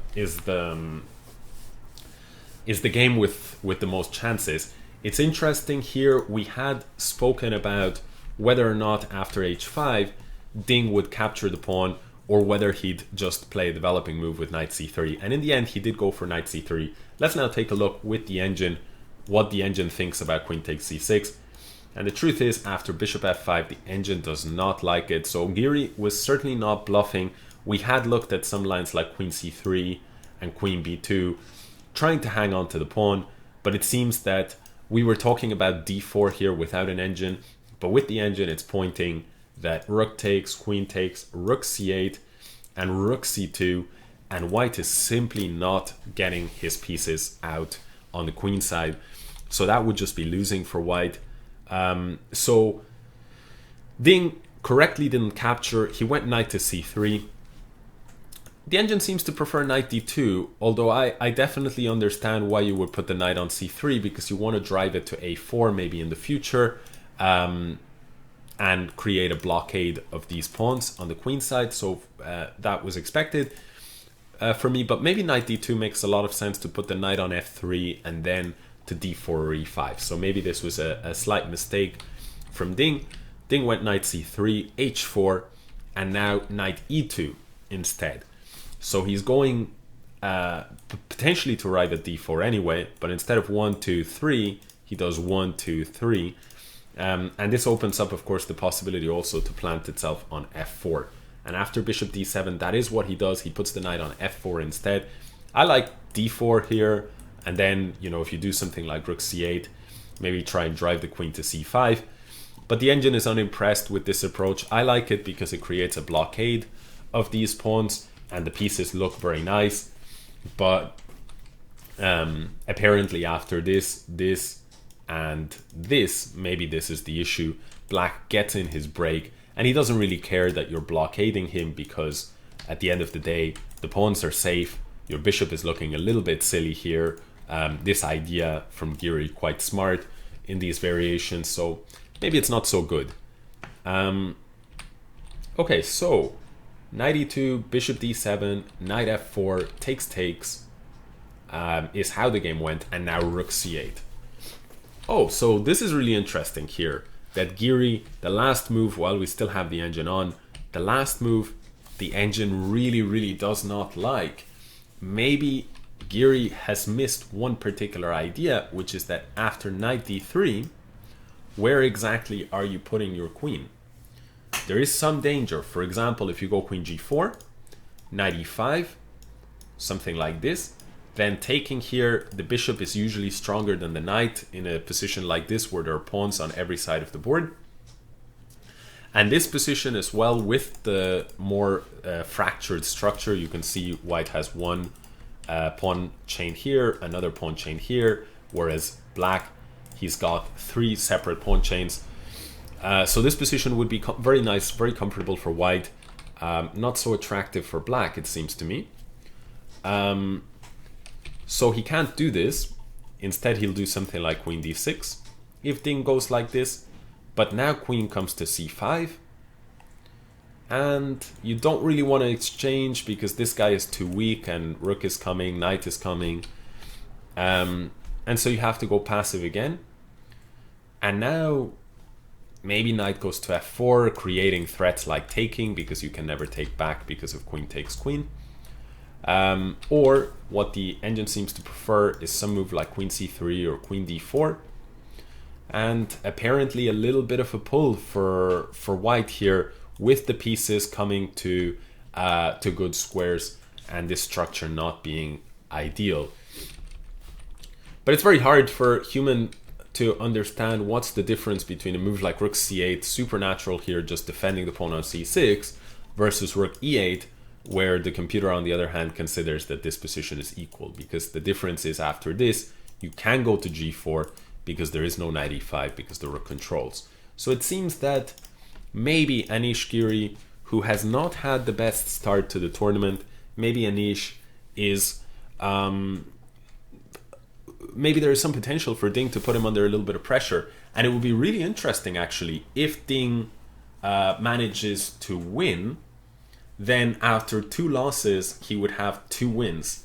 and he would be back on 50%, which would be just a crazy story. Someone as solid as Ding Liren, who didn't lose a game in like 100 games, he loses 2 back-to-back rounds 1 and 2. The idea that he could be back on 50% after round 4 and be playing a tournament like as if he had drawn all 4 games is just crazy. Crazy to think that this is a possibility. But I think definitely Ding has some chances to press Giri, whose position is definitely a little bit more fragile than White's. Here, okay, we have seen knight takes in MVL Grischuk, rook d3, knight a4, and now rook f3. What a crazy move. And I think the idea is just to gang up on the f7 pawn. You want to gang up on that f7 pawn. And how do you stop this threat? This is the question. Because the knight on a4 is out of commission. The rook on h6 is a little bit silly. So black is up a pawn, but he's got some problems to solve. So he goes bishop d5. Makes a lot of sense. Maybe one of the ideas is at some point try and drive this knight back to e6. But you can never really do this because the second you put this knight on e6, White can then take this pawn because the bishop will not be covering the square anymore. So for example, I'm wondering what happens if... I mean, I'd like to play rook f4 so that I have a tempo against this knight. The knight now moves. Let's say it moves here. And now I go rook here. And I create this pressure against the pawn on f7. What do you do? One approach that you could take is to go f6. And here after f6, taking, let's say you get some position like this. And you give the pawn back. But for me, this would be very, very scary here if I'm black. Because now White has 2, material is equal, but this bunch of pawns here is a lot less scary than these 2 connected passers. So I don't know what you guys are thinking about how black can deal with this. Let's say if White plays rook f4. It may be the case that Maxime will just go something like rook f2. The rook is definitely better placed here because it keeps the bishop x-raying the rook on h6. And also the rook on f4 leads to some possibilities like knight c3, rook here, and knight e2 check. So, you know, it may be the case that knight c3 would be played. Although if knight c3, you just go bishop d2, you kick the knight away.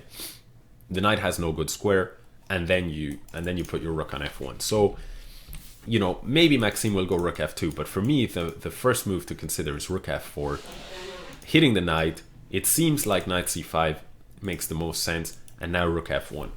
And this, to me, is a critical position here. Grischuk has 11 minutes to solve his problems. The pawn on f7 is falling.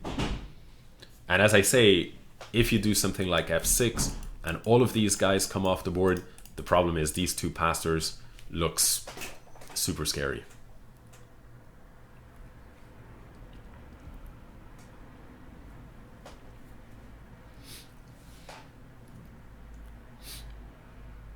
So let me just refresh to see if some new moves have been played. No new moves have been played. Bishop d5. Does the chat want the engine? Do we want the engine just to see what happens after this rook f4 line, which is what Maxime has played. So Maxime is putting the pressure. What's the expression? Turning up the heat. I don't know. Putting the pressure on Grischuk, and I think this is the most exciting game. Grischuk always, of course, bringing the excitement with the time management situation.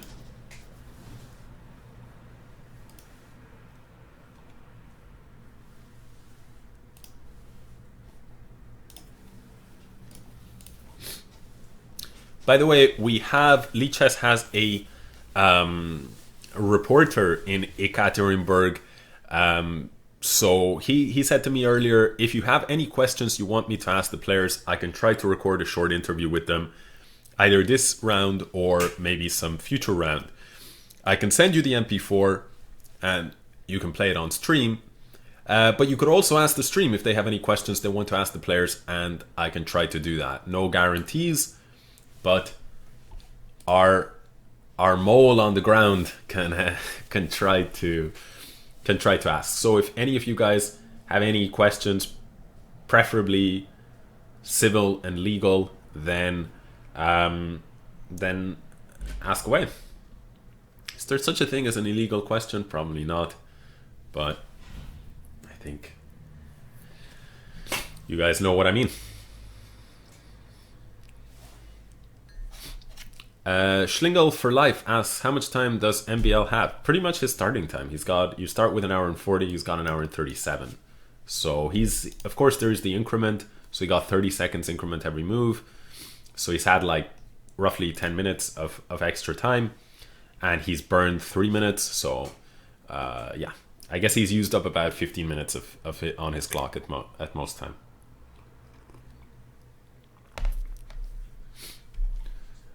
Okay, so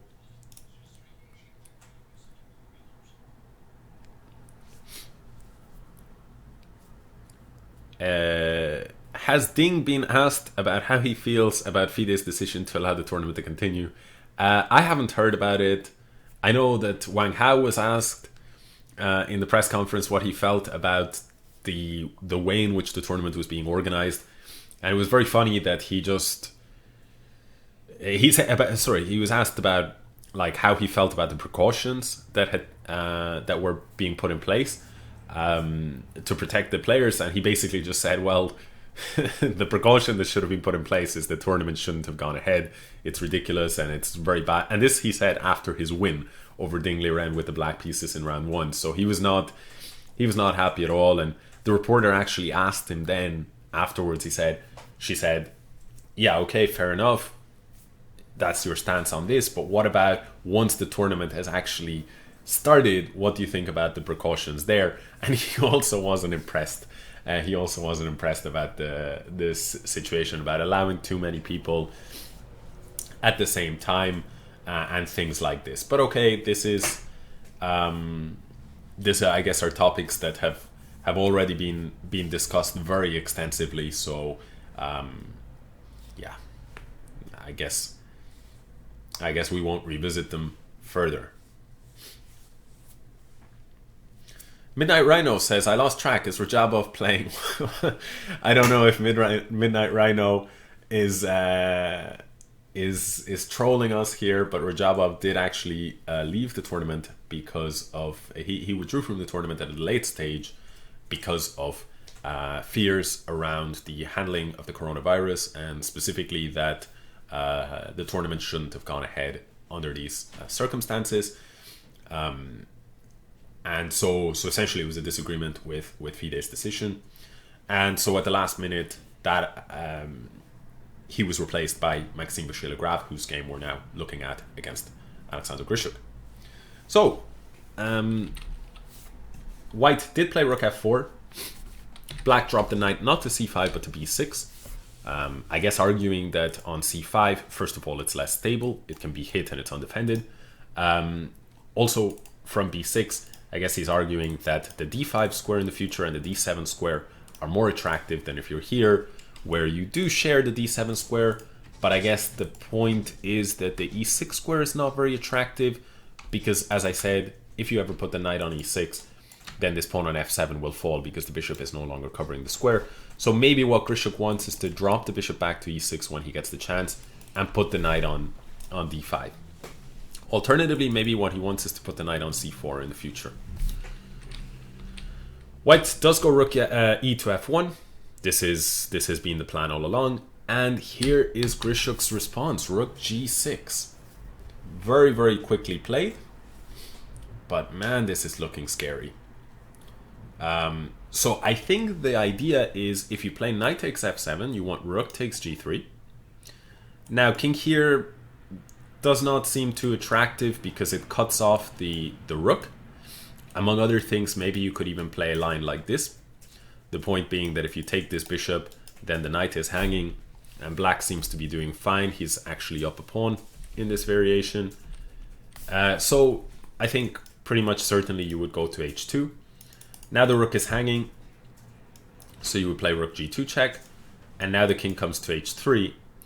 And I guess in this situation, black would just take on c2 and have a lot of threats. He would have the threat of taking here, and after takes, then taking here, because the rook would have been deflected. So this situation would be good, and bishop g2 check also is quite nasty here, hitting the rook on f1 and just winning. And I guess that's just too many threats, these two threats, and so this is not very good for white. So let me just again refresh. So after rook g6, Maxime hasn't played anything. Yeah, rook takes f7 also is not good, because after bishop takes, rook takes, you even have rook takes g5, losing a huge amount of material for white. So after rook g6, I expect probably Maxime will defend this guy on g3 with a move like king h2. This is what I would expect. And now the question is, how can black deal with the threat on f7? And one way in which he can do so is to sacrifice this exchange here. Rook takes g5, pawn takes g5, and I think this is potentially exactly how the game is going to unfold, because the point is that here now black has a pawn for the exchange, but if you look at the structure, so material is like, it's almost as if black is down one pawn, materially speaking, but you've got these pawns for white. The structure is completely shattered. The pawns are isolated. So yeah, with such a bad pawn structure and opposite colored bishops and not many open files, it feels to me like black actually should be fine here. We can actually just double check with the engine. Yeah, the engine confirms that after something like this, it's not, white is certainly not worse, but black seems to be in fine shape. And I think from a human perspective, maybe it's even easier to play this position as black, because as black you can just try to hound all of the weak pawns, especially the queenside pawns, and then try and drive your queenside pawns up the board. But what can you do as white? It's very hard to come up with a plan. I mean, the computer, for example, suggests e6, just giving up a pawn, and now something like rook h4, just giving up the pawn, I think, to open up lines for the bishop, lines for the rook. And now after something like this, let's say, I don't know what the engine will settle on, even a move like a4 is being suggested, trying to drive that bishop to a3. Now black can cover that square. And you can see, I don't know, bishop f4 here, hitting this point. Black can go something like b5. And if you're not careful here as white, for example, if you play something like takes, and now grab this pawn, which is kind of natural way to play, suddenly these guys here are extremely scary, and black's position is so solid, so well placed, and you see that there is some serious potential problems. But even if you play correctly as white and you do something like this, now black here can, for example, go knight d2, hitting this rook, and just go back and just wait and say, what exactly is your plan here as white? Are you going to do something like, say, rook d4, trying to get your rook back into play? In that case, you give me this file. Now I put my bishop on d5. I create threats of checkmate. My minor pieces are so strong. My queenside majority is a scary prospect for you. And maybe you have to do something like this and get some pieces off the board. And even in this position, as I say, if you're not careful, this pawn can run up the board. And even if you are careful and white manages to neutralize everything, black should have lots of different ways to manage a draw. So I'm quite confident that that Grischuk will do all right here. How the game actually went after rook f1 here, rook g6. Maxime went rook f5 in order to prevent this exchange sacrifice, clearly concerned by it. But bishop c4, Grischuk does find the best move. And the point is, if you now move the rook, then black will go rook d8, creating some problems here. So you don't have time to capture here because this check is simply too nasty. And at the end of the day, you've won the pawn, but there are no concrete threats of checkmate or anything like that. So it's not the end of the world for black. And otherwise, how do you deal with this? You could go king h2, but the rook coming to d1 is really nasty because of these threats of checkmate that we saw in a different line. And this is a really nice example of using using offense as the best defense. Black is actually just pressing white's weak points in his position and the drawbacks in his position, rather than just defending passively. So rook d8 here would be a real problem. As I say, bishop d2 has to be played, but now even rook d5, hunting for more pawns, and the structure is very weak for white here, so it's not so attractive. So after bishop c4, did we see any move in the game after bishop c4? We might see rook e1, but to be honest with you, if we see rook e1, then Grischuk is just a genius, because he's solved all the problems over the board. And now after a move like rook d8, like rook e1 is such a huge concession. It's like an acceptance that, in my opinion, an acceptance that the opening experiment has failed. I had some ideas, but they weren't good enough. And Grischuk, you just, burned all your clock time, peered deeply into the position, solved all its problems for black.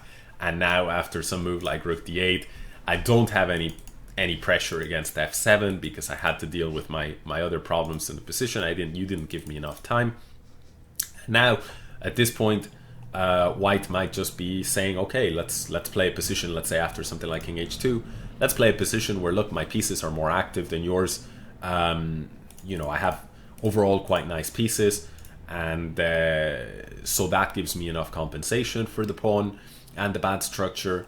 But I think that black is out of danger here, because he can start to play moves like rook d7, as the computer suggests, which are just keeping a more solid position. And if white starts to reroute, he can put his bishop on e6, and now he can start putting his knight maybe on c4, and the pieces start to get better squares. Although then again, Engine is suggesting that there's still a lot of play, still a lot of fight in the position. Maybe black will end up with some kind of sacrifice here. By the way, just worth noting, the problem was knight f3. So king g2, now rook g4, something like this. And now, finally giving up this rook with something like rook d5, because your knight is hanging as well as your rook. That's why giving up the exchange. And then some kind of position like this, where again, black has 2 pawns and a minor piece for the rook. So that's usually considered a pretty fair balance. And you can see that Engine roughly considers it equal. So a lot of fight in the game. But for now, Grischuk's defensive play has been super impressive. Yeah, so what is the next game to look at? Maybe now is the right time for me to take a short break. It's been this stream will run from 12 o'clock to 4 o'clock, so 4 hours in total stream. But it's I think it might be coffee time. I feel it's coffee time, and maybe just some light snack or something before covering the remainder of the show. So yeah, let's see here. This position after a4 was played. Giri. Yeah, it seemed like here we had said that after rook c8, I had said that the Engine pointed out this move knight d3, creating some serious problems because, for example, queen g4, knight e5, and so black would have to go back a little bit passively, and now queen c5, and maybe the queen then drops to d4, maybe rook c5, bit of pressure. It looked quite attractive for Ding. But Ding took a different route. He went bishop f3. I think his idea is maybe king g2, rook h1, and leverage that open h file, trying to argue, look, it's actually black that has more problems as a result of pushing the h pawn than white. Black, however, took the time to try and get rid of his isolated pawn. He went a4, b takes a4, and rook a8, hitting on a4. No way to defend it, so knight d3. Now taking, and knight c5. So Ding actually potentially gets his wishes if he plans to get bishop against knight. So for example, after a move like rook a7, he can get knight takes d7. And now I don't know if the best is to play rook takes or to play knight takes. Let's assume, no, I cannot play knight takes because of bishop takes d5. And the point is I cannot take because the rook is hanging. So let's say some position like this. And this position, I think it's a little bit more pleasant for white for sure, with the bishop, with the outside passer. But somehow it feels like there isn't enough material on the board that black should be too worried. And this pawn is hard to advance because black can, gang up on it quite easily. Black can also bring his king towards the center quite quickly. And this structure keeps this bishop a little bit passive. So I think this position is not so scary for black after the moves. Sorry, where are we? Because I sometimes feel like, I don't know, after the move knight c5 here. Very quickly, the engine, assesses the position as completely equal. Sometimes engines are, of course, wrong, and they don't appreciate that one side has more chances or something like this.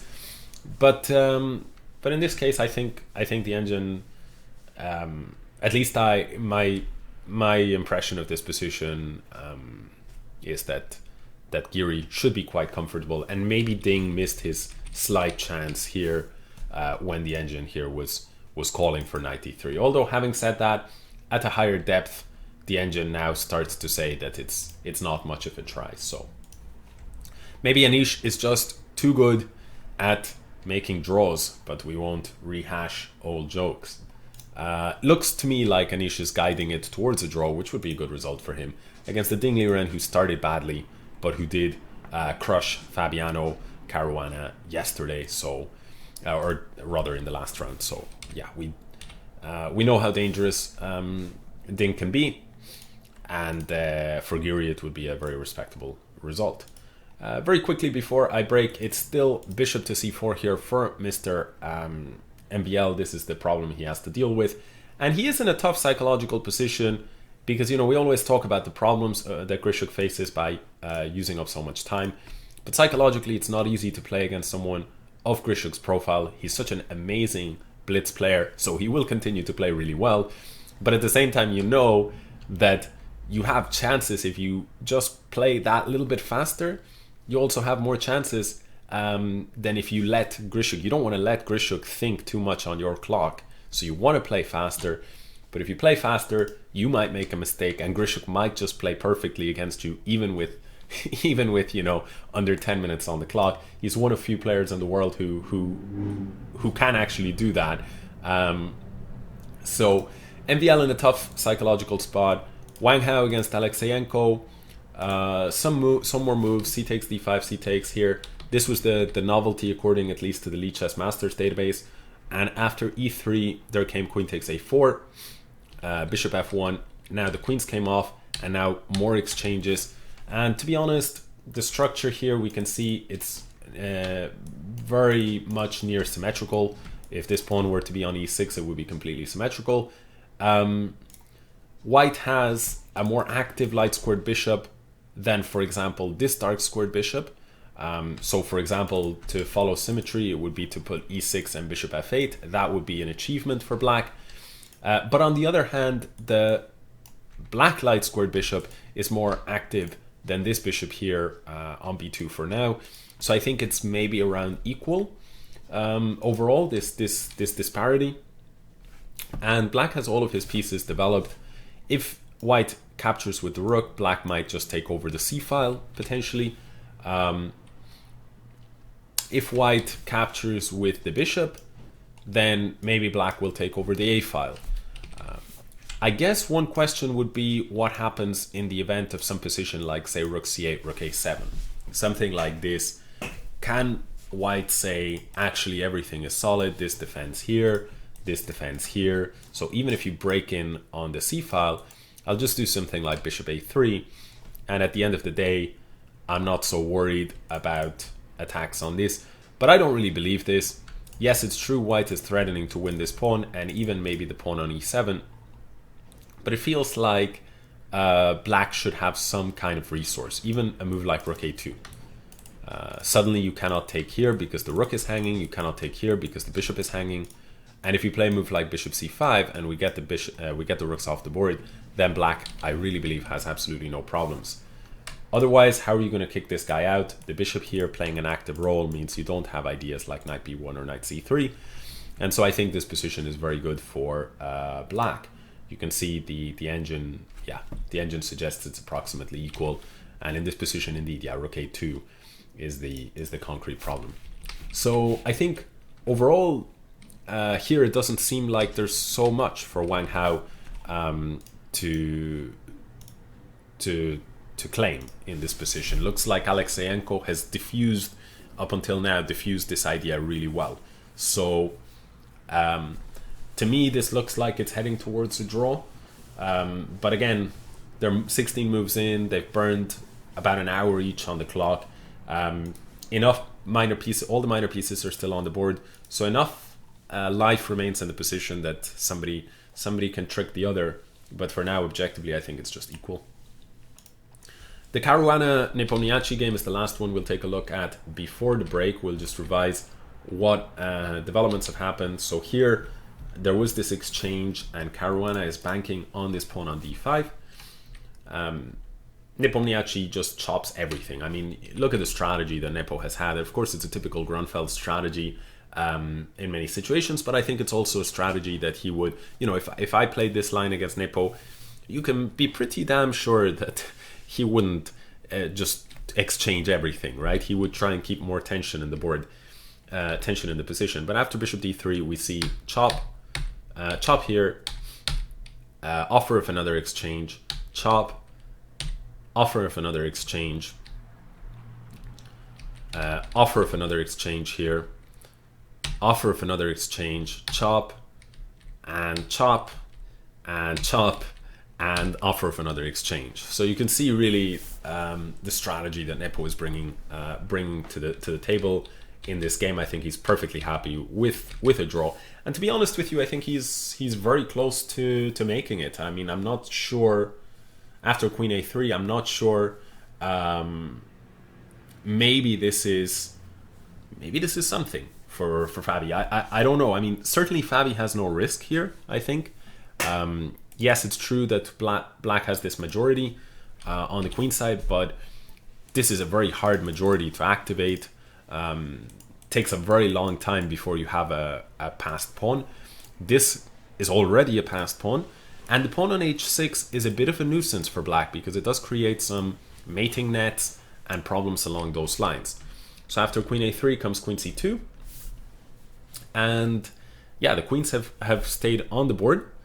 Yeah, I wonder actually, does the computer think that there was anything after queen takes? And the answer is no, because then this leaves black with no problems in terms of, those mating nets, etc. So no surprise here, queen went instead to c2. And after queen c2, we've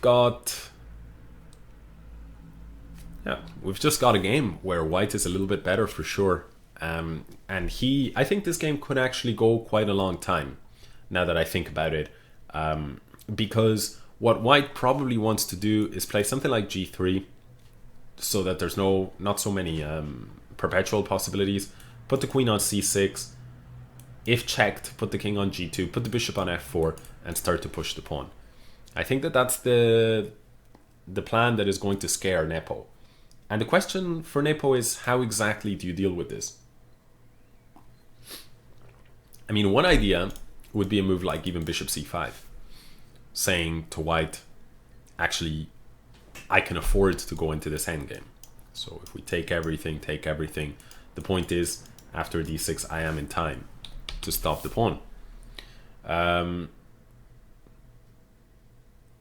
So maybe this is... But actually, what's really interesting about this endgame is that after king f1, we're going to get a situation of mined squares with the kings on d6 and c4. So here, here, here, here. And now if I go here, after I go here, now it'll depend on what the situation is with the other pawns. But let's say here, this one, white can cancel out, right? You can cancel it out like this. And now this situation, I think it should be favorable for white, because if you go here after f4, you're in Zugzwang, and this pawn on c5 is falling. If you go here, then after g4, here and here, black is in Zugzwang again. If you go here, then I go f4, I think. If you now go f5, g3 is Zugzwang. If you now go g5, I can always take, and g4 is Zugzwang. So that situation is not so good. So therefore, after king d... So maybe, I don't know, maybe black can't actually go into this pawn endgame. Although there is one thing to be said, which is that in this position here, after king d3, black could actually go king here. And if king here, now it's white that has to move. So I don't know. I don't know what would be happening, but white is still winning, irrespective of what happens. So in fact, this is a little trick that basically if bishop c5 here is losing. This endgame, you cannot force it. White would take, and this is a winning king and pawn endgame, as you can see. So because the tempi work out in white's favor. So after queen c2, black cannot further simplify. He has to stay in this position. And as I say, at some point, white will try to support the d6 square while avoiding perpetual check and keep on pushing the pawn. And I think black probably is able to equalize, is able to hold the balance by maybe leveraging his own queenside majority, coupled with leveraging the king being a bit uncomfortable with the pressure here, with the coverage, strong coverage over the d6 square. But I think it's a harder plan for black to execute than for white. Nepomniachtchi is a good man for the job, though. He's extremely good calculating player, extremely experienced in Grunfeld endgames, and this is kind of a Grunfeld endgame, typical Grunfeld structure. So overall, my money is on Nepo holding the draw, but I wouldn't be shocked if Nepo falters and Caruana does somehow pick up some chances. And in any case, I think this game could potentially go on quite a long time. After queen c2, Nepo is thinking, don't think there's going to be major time trouble between these two guys. They're pretty balanced on the clock. They're on move 28. But I think we're going to see a long game. So I think long enough game there between Caruana and Nepomniachtchi. I think this game here, it did change rook takes a1. After rook takes a1, it went rook takes a1, and there was no rook c8 as I had thought there would be. I liked rook c8 taking over the c file, but instead knight b6 was played. So yeah, the engine for once prefers the move that I was thinking. Knight b6 seems a little bit strange because the knight doesn't seem to have such good squares here. But after rook a7, I guess his idea is I will go passive and I will actually put the knight on c8, kick your rook away, and it's not a big deal. It seems like it's not a major deal for now, but I think white now has a slight initiative that maybe black could have avoided with rook c8. So we might see something here. If I had to bet for a result, I'd bet for Wang Hao to pick up a win here and not for Alekseenko. Wang Hao is probably the stronger player. He's certainly been on form lately. He's also had the better start to the tournament. And here he does have a slight initiative now with the better placed minor pieces, with better placed pieces in general. MVL against Grischuk, last time we saw it was after bishop c4, and white did acknowledge that rook f2 is not really an option because after rook d8 there are too many problems along the first rank. So he went rook e1, and for now his dreams of picking up the pawn on f7 are over, but his dreams of Grischuk faltering in time trouble are certainly not over. They're only just beginning, and I guess that's where we'll kick off upon return. And Apart from that, we've got that Ding Liren against Anish Giri game where I think only Ding can win here. I would be absolutely stunned. I wouldn't even take 20 to 1 odds. I mean, if you gave me a bet and you said, let's say I can give you 2 to 1 odds that Ding, or I can give you even money odds that Ding will win this, or I can give you 25 to 1 that Anish will win this, I would probably say, give me the free bet at even money.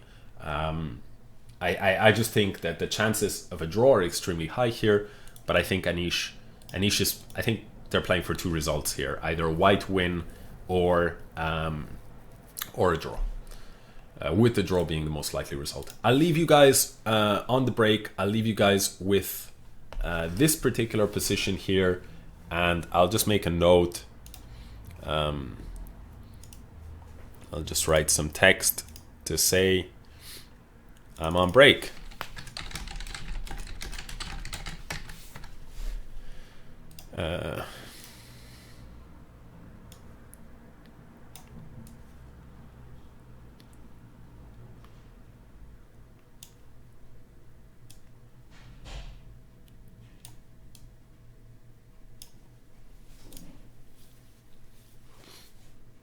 I don't know. I'm messing all of this up. Okay, let's put it here instead.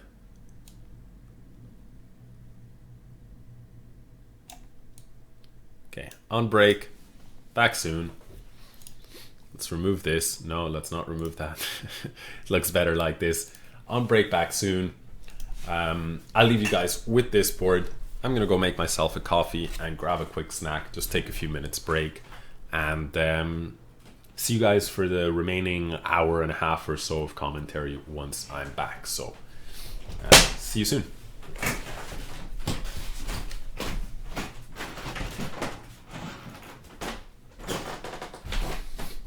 I will actually just turn off the mic.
All right, and we're back.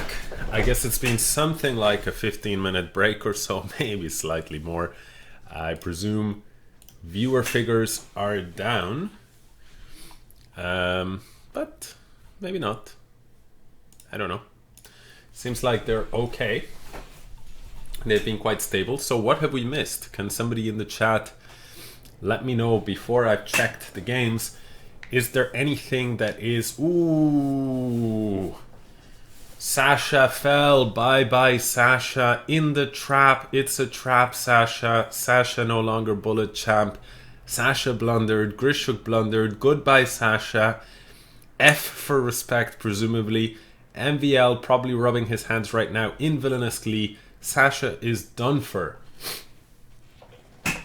Wow. Some serious talk. What is going on here? Is there some kind of bishop here, e6, knight takes f7? There is so much going on there. Plus 3.5 blunder by Mr. Grischuk. Shit. Okay, so what happened here? Rook f3, bishop d5, rook f4. We had said, we had left it here. We had said Sasha was playing fantastic chess, rook e1, but the concern was his time. King, wow, 8 minutes down to 2.5 with this move. That's a long time to burn on your clock. h5, rook here, and g4. We were saying this position is very tricky for black to hold. He goes rook back, and now a4. And in this particular position, the computer says black is fine, but only if he plays the move bishop e6. So with best play, something like takes, rook here. And it seems like black can't really hold this pawn because of the bishop a3 stuff. But it's not the end of the world. Maybe not like this, but sorry, rook f d8, rook takes f7, and rook d7. You've lost your pawn, but importantly, you keep this one. Although this is not true. Even the engine is now re-evaluating the situation as problematic for black. So maybe what went wrong here is after h5, for example, had Mr. Grischuk had more time, he probably would have found a move like bishop to e6 here, as the computer is suggesting. And the point is that, by the way, can somebody in the chat, yeah, MVL blunders right back. Whoa.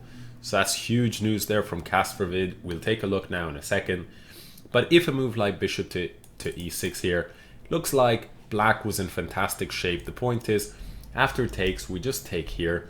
You can't take like this without this guy dropping. And if you go g takes f7, now we just calmly retreat. We've gotten a pair of rooks off the board, which is really nice for black. He's got a little bit less pressure. a4 with this idea of bishop a3 still in the air. But black says c5, and if you go bishop a3 now, just knight d7. I cover the square. The pawn on f7 is not really going anywhere. b6 will KO this bishop.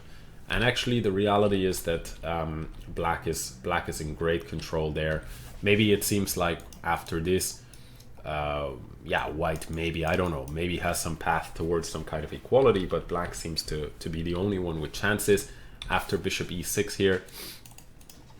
H takes g6. So instead white would have had to take here. Now king takes e6 with some more fantastic little points. If takes, king e6, and it turns out again this pawn is dropping, and at the end of the day you've got extra material for black, because he will, if he wins the pawn on f7, he will be up a pawn. So this position is just winning for black, because not only will he be up a pawn, but his knight will be a really strong piece, and the structure for white is awful. So this would have been quite nice. It would have meant rook takes f7 necessary, and then after king takes f7, rook f1, king e6, pawn takes, something like this, rook d8. Now any rook f7 ideas are no good because of rook d1 check, or even just rook d7 controlling the 7th rank.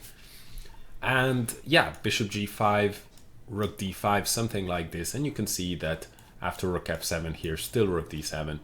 Everything is under control, and black can actually start thinking about winning this, because he's going to want to scoop up every single pawn that white has because of the very weak structure, so vulnerable pawns. So black really, I think bishop e6 was a nice try, but it's the kind of move very difficult to make when you've got 2 or 3 minutes on the clock. So rook h6 was played instead, and now white went g4. Black is still doing fine, but suddenly things get a bit messy. You know, the computer points in this very sharp position to moves like rook g8 and bishop e6 being the way forward. But of course, Grischuk's choice, rook h8, very, very natural move.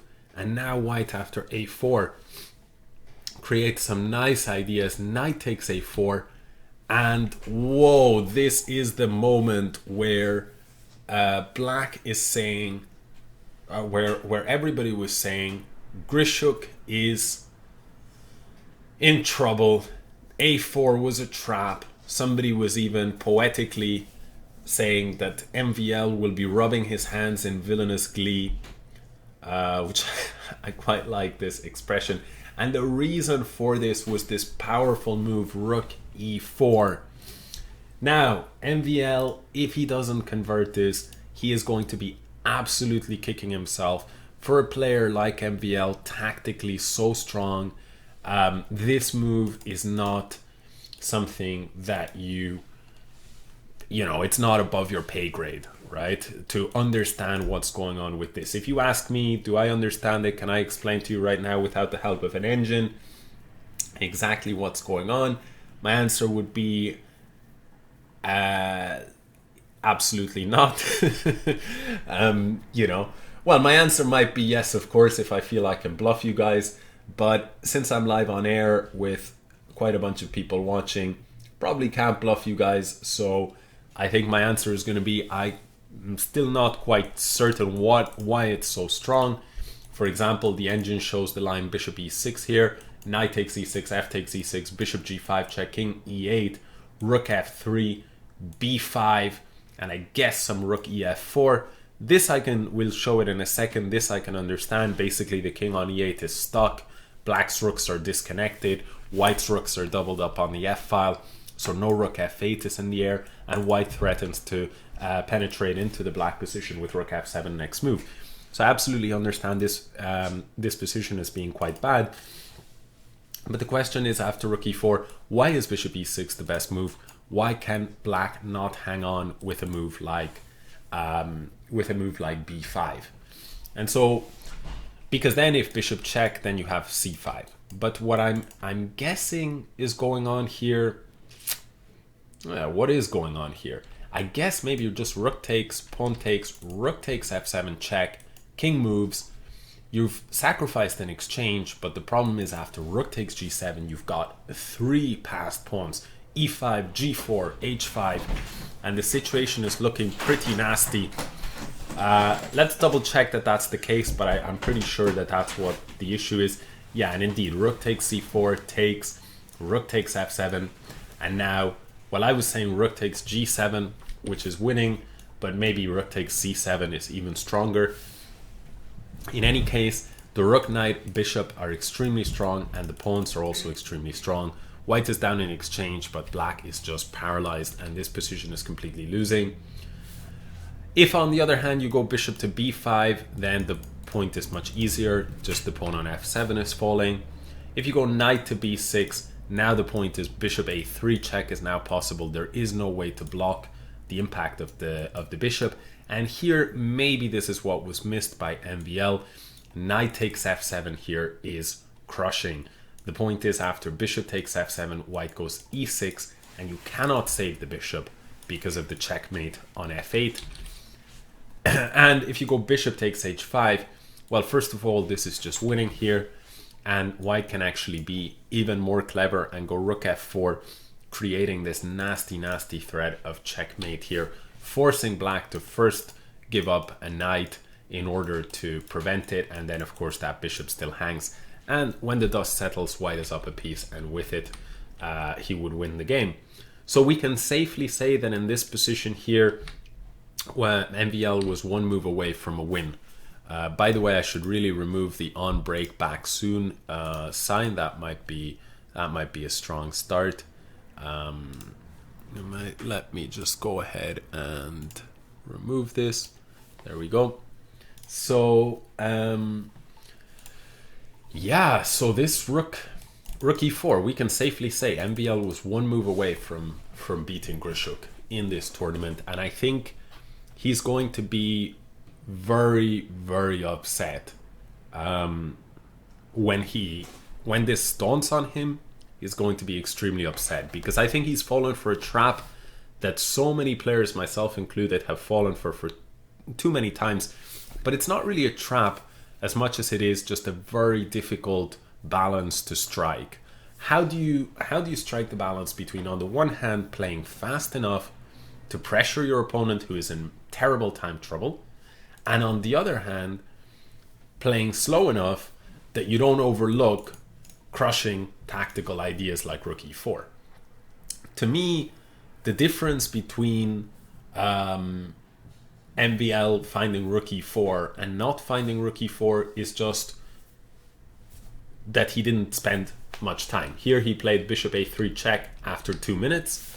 If you tell MVL to sit down here for 10 minutes, I think most of the time he's finding rook e4. Most of the time. So I think mainly it's just that he's playing fast in order to try and put pressure on Grischuk, which is a good strategy, of course. If he hadn't, you can look at that and you can say MVL foolish to play so fast and overlook such ideas. But on the other hand, after g4 here, in this position here, MVL quite quickly played the move h5. And if he wasn't playing so quickly, let's say that he spent 20 minutes in this position, MVL, or 15 minutes in this position, maybe in this position he would play after h5, Grischuk would have seen this idea bishop e6, and suddenly MVL would be on the back foot. The fact that he played quickly might have made the difference and made Grischuk not find the best move. So sometimes, there's two sides to the coin here. But after a4, knight takes a4, rook e4, a huge miss, bishop check played, now c5, and now the point is rook e4 is no longer a big deal, because now black has this clever point, bishop to e6. And no matter what you do, let's say if you take here, bishop takes f5, bishop takes c5, let's say king here, pawn takes, rook takes h5, then the situation is okay for black. He's got 2 pawns and a rook for the 2 minor pieces, and white maybe is going to be okay here, but the rooks play very well. There's a lot of open files, and even positions like rook against rook and bishop are draws. So for example, even a move like rook e8 and playing this position here is probably a draw, at least if white loses this pawn. So if black can give up all his pawns but just get this one pawn, then it's a draw. I suspect that this should be a draw. So no risk really for black in those positions. MVL took a different route. He went e6, and after f6 he took on c5, and he gets this position, hitting c4. Black has takes, king d6, and takes, and now black has gone a5. And now 5 moves to the time control. Grischuk is certainly going to have to continue to play quite quite precisely over the next few moves. There is definitely potential for MVL to trick him in some way. That's what MVL is going to try and set up some kind of trick with this double rook endgame. But you have to favor Grischuk to hang on right now. You cannot be too silly if you're Grischuk. For example, check, check, check, and mate, right? It's just one example of some way in which the position could be lost. But I think Grischuk was not born yesterday, and I think the position is objectively drawn endgame, and I fancy Grischuk's endgame technique here to hold the draw. So Although somebody is saying here, I guess it's this position. He is saying this is apparently plus 1.5. So maybe with a much stronger engine, this actually maybe is more problematic, and maybe this move a5 was not such a smart choice. Something like here maybe was better. The point here, now you would not have rook d7 because of rook takes e6. So maybe something like this. Maybe Grischuk was too fast to push the pawns up the board, and rook d4 check, with the point being that after king c6, rook, I guess, goes to d7, or maybe rook e d1. I'm not so sure. Maybe I'm actually speaking too soon, and this position, I was relying too much on the engine evaluation and just superficially looking at it and saying materialist level, all rook and pawn endgames are drawn, you know, this kind of a thing. And thinking, well, this is going to be held by Grischuk, but actually the rooks are more active for white. This pawn is more dangerous. Even this pawn is quite dangerous if this pawn ever falls. So yeah, maybe it's not over for MVL's hope of scoring the full point here today. So we'll see. We'll see what happens there. Kaimakidis says, ignore that guy. His engine is about 2,000 in strength. This I don't know. But certainly Stockfish here at depth 22 is arguing that there is a little bit of a pull. Let's do a little experiment here, actually. What I'm gonna do is I'm gonna pull out the big guns here, and I'm going to input this position on ChessBase. And what I'm gonna do is, so I'll put the position exactly as it is. Rooks are here.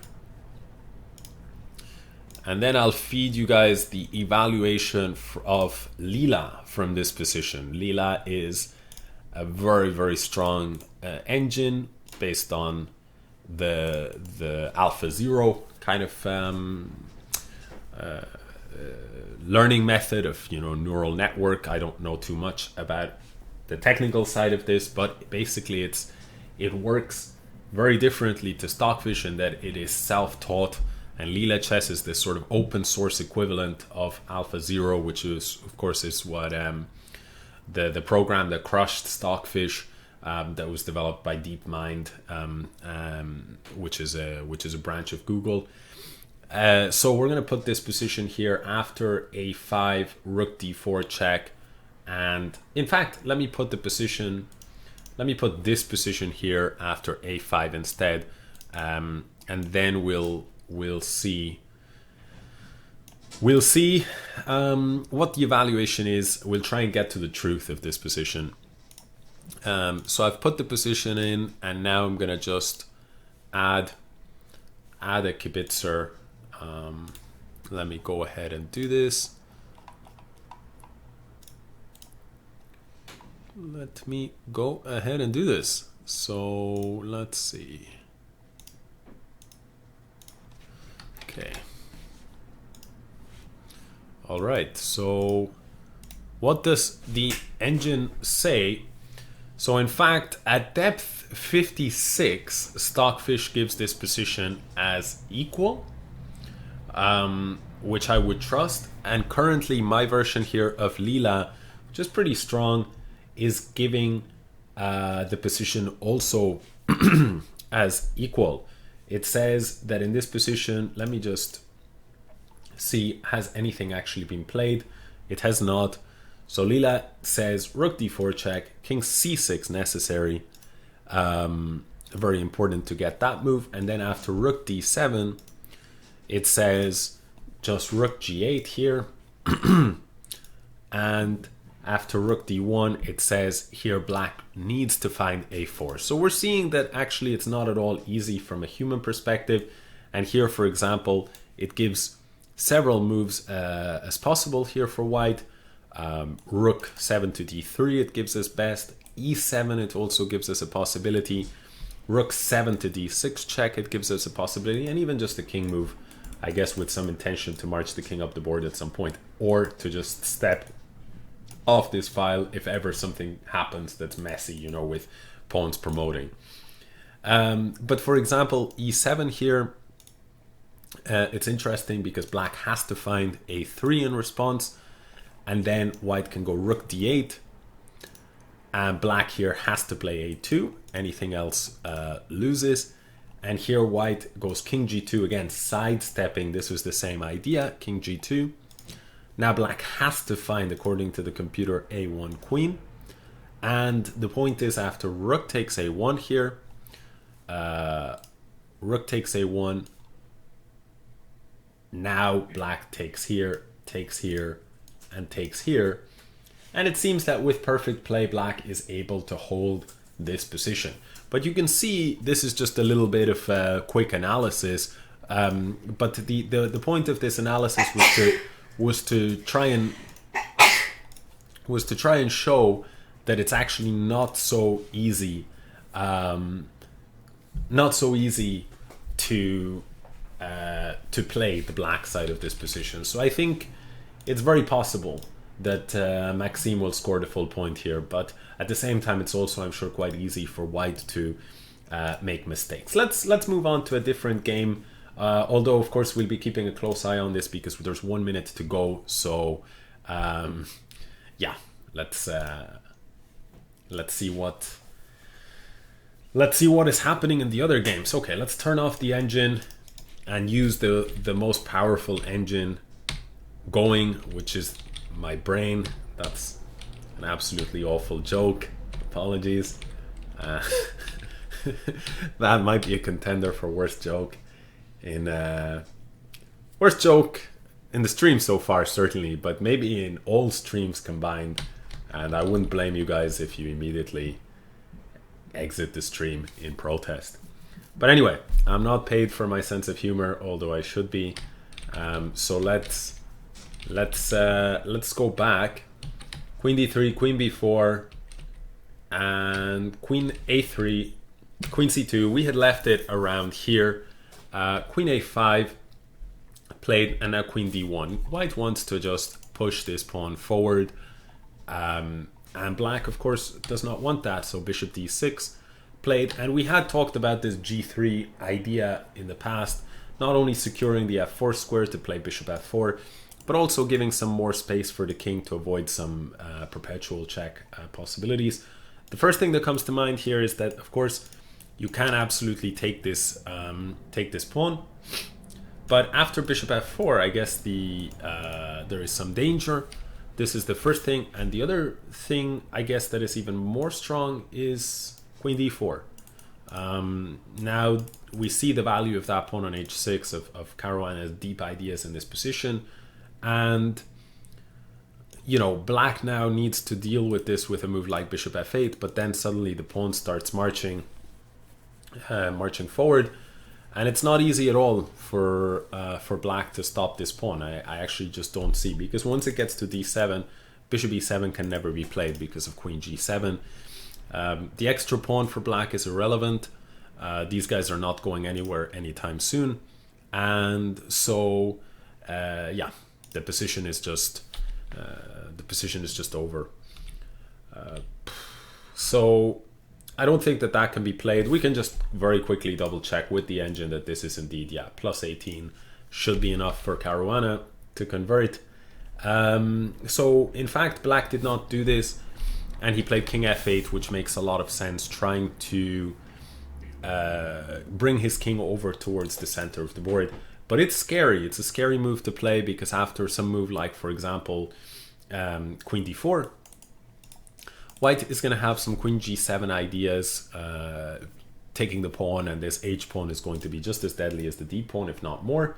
And he also, in addition to this, has some ideas of bishop to g5, locking off this diagonal and creating mating threats with king f8. So let's very quickly refresh and see, has white actually played anything? No, he has not. And Nepomniachtchi also has to be careful. 13 minutes on the clock. Sorry about this. Just sort of killed the game. Pressed the button on my mouse. So Nepomniachtchi has 13 minutes on the clock to play 10 moves. It's not quite Grischuk level, Grischuk level state of affairs on the clock, but it's pretty bad. So what to do here?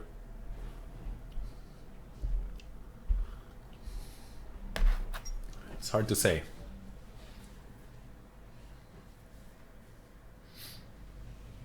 After queen d4, for example, what are we doing, guys? I will take suggestions.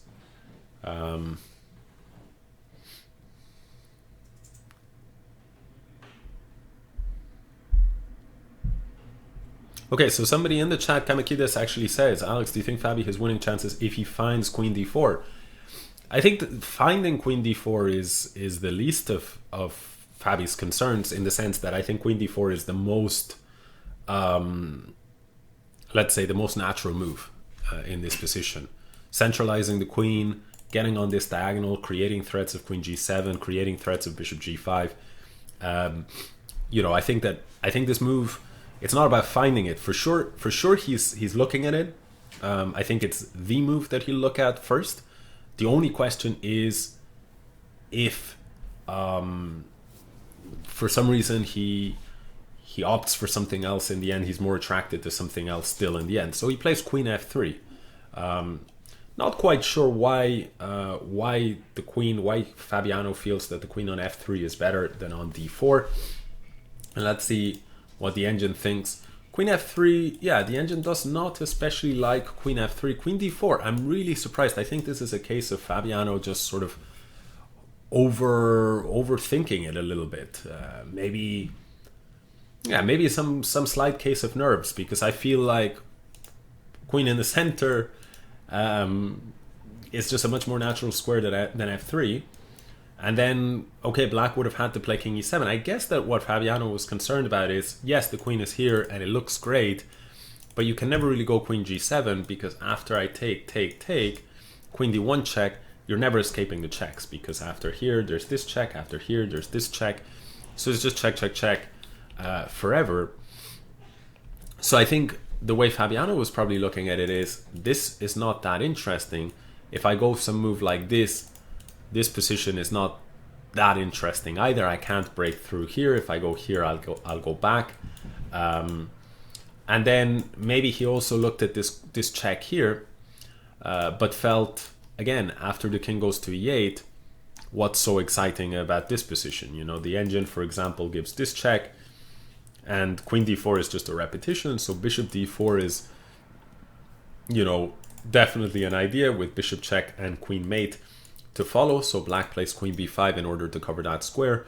But maybe Fabiano said, okay, he got to some position like this in his mind, and then he said, what now? You know, black has dealt with all of my threats, and as you can see, the engine is not that impressive what it suggests. You know, moves like g4 or king g2 or a4, they're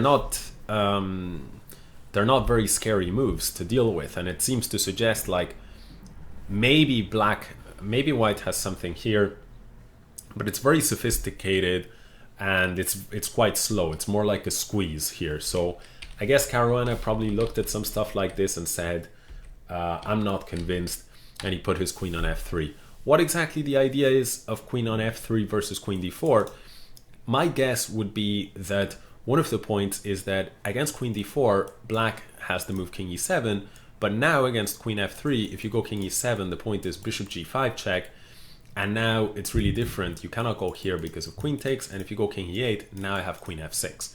So it seems to me that, and of course the threat is here queen d8 check, black can give a check, but in this case there is no draw, because after king h2 there are no more checks and this pawn on f2 is protected. So there's no draw, and black has nothing better than some move like queen e7, but now check and pick up this pawn, and with it the win.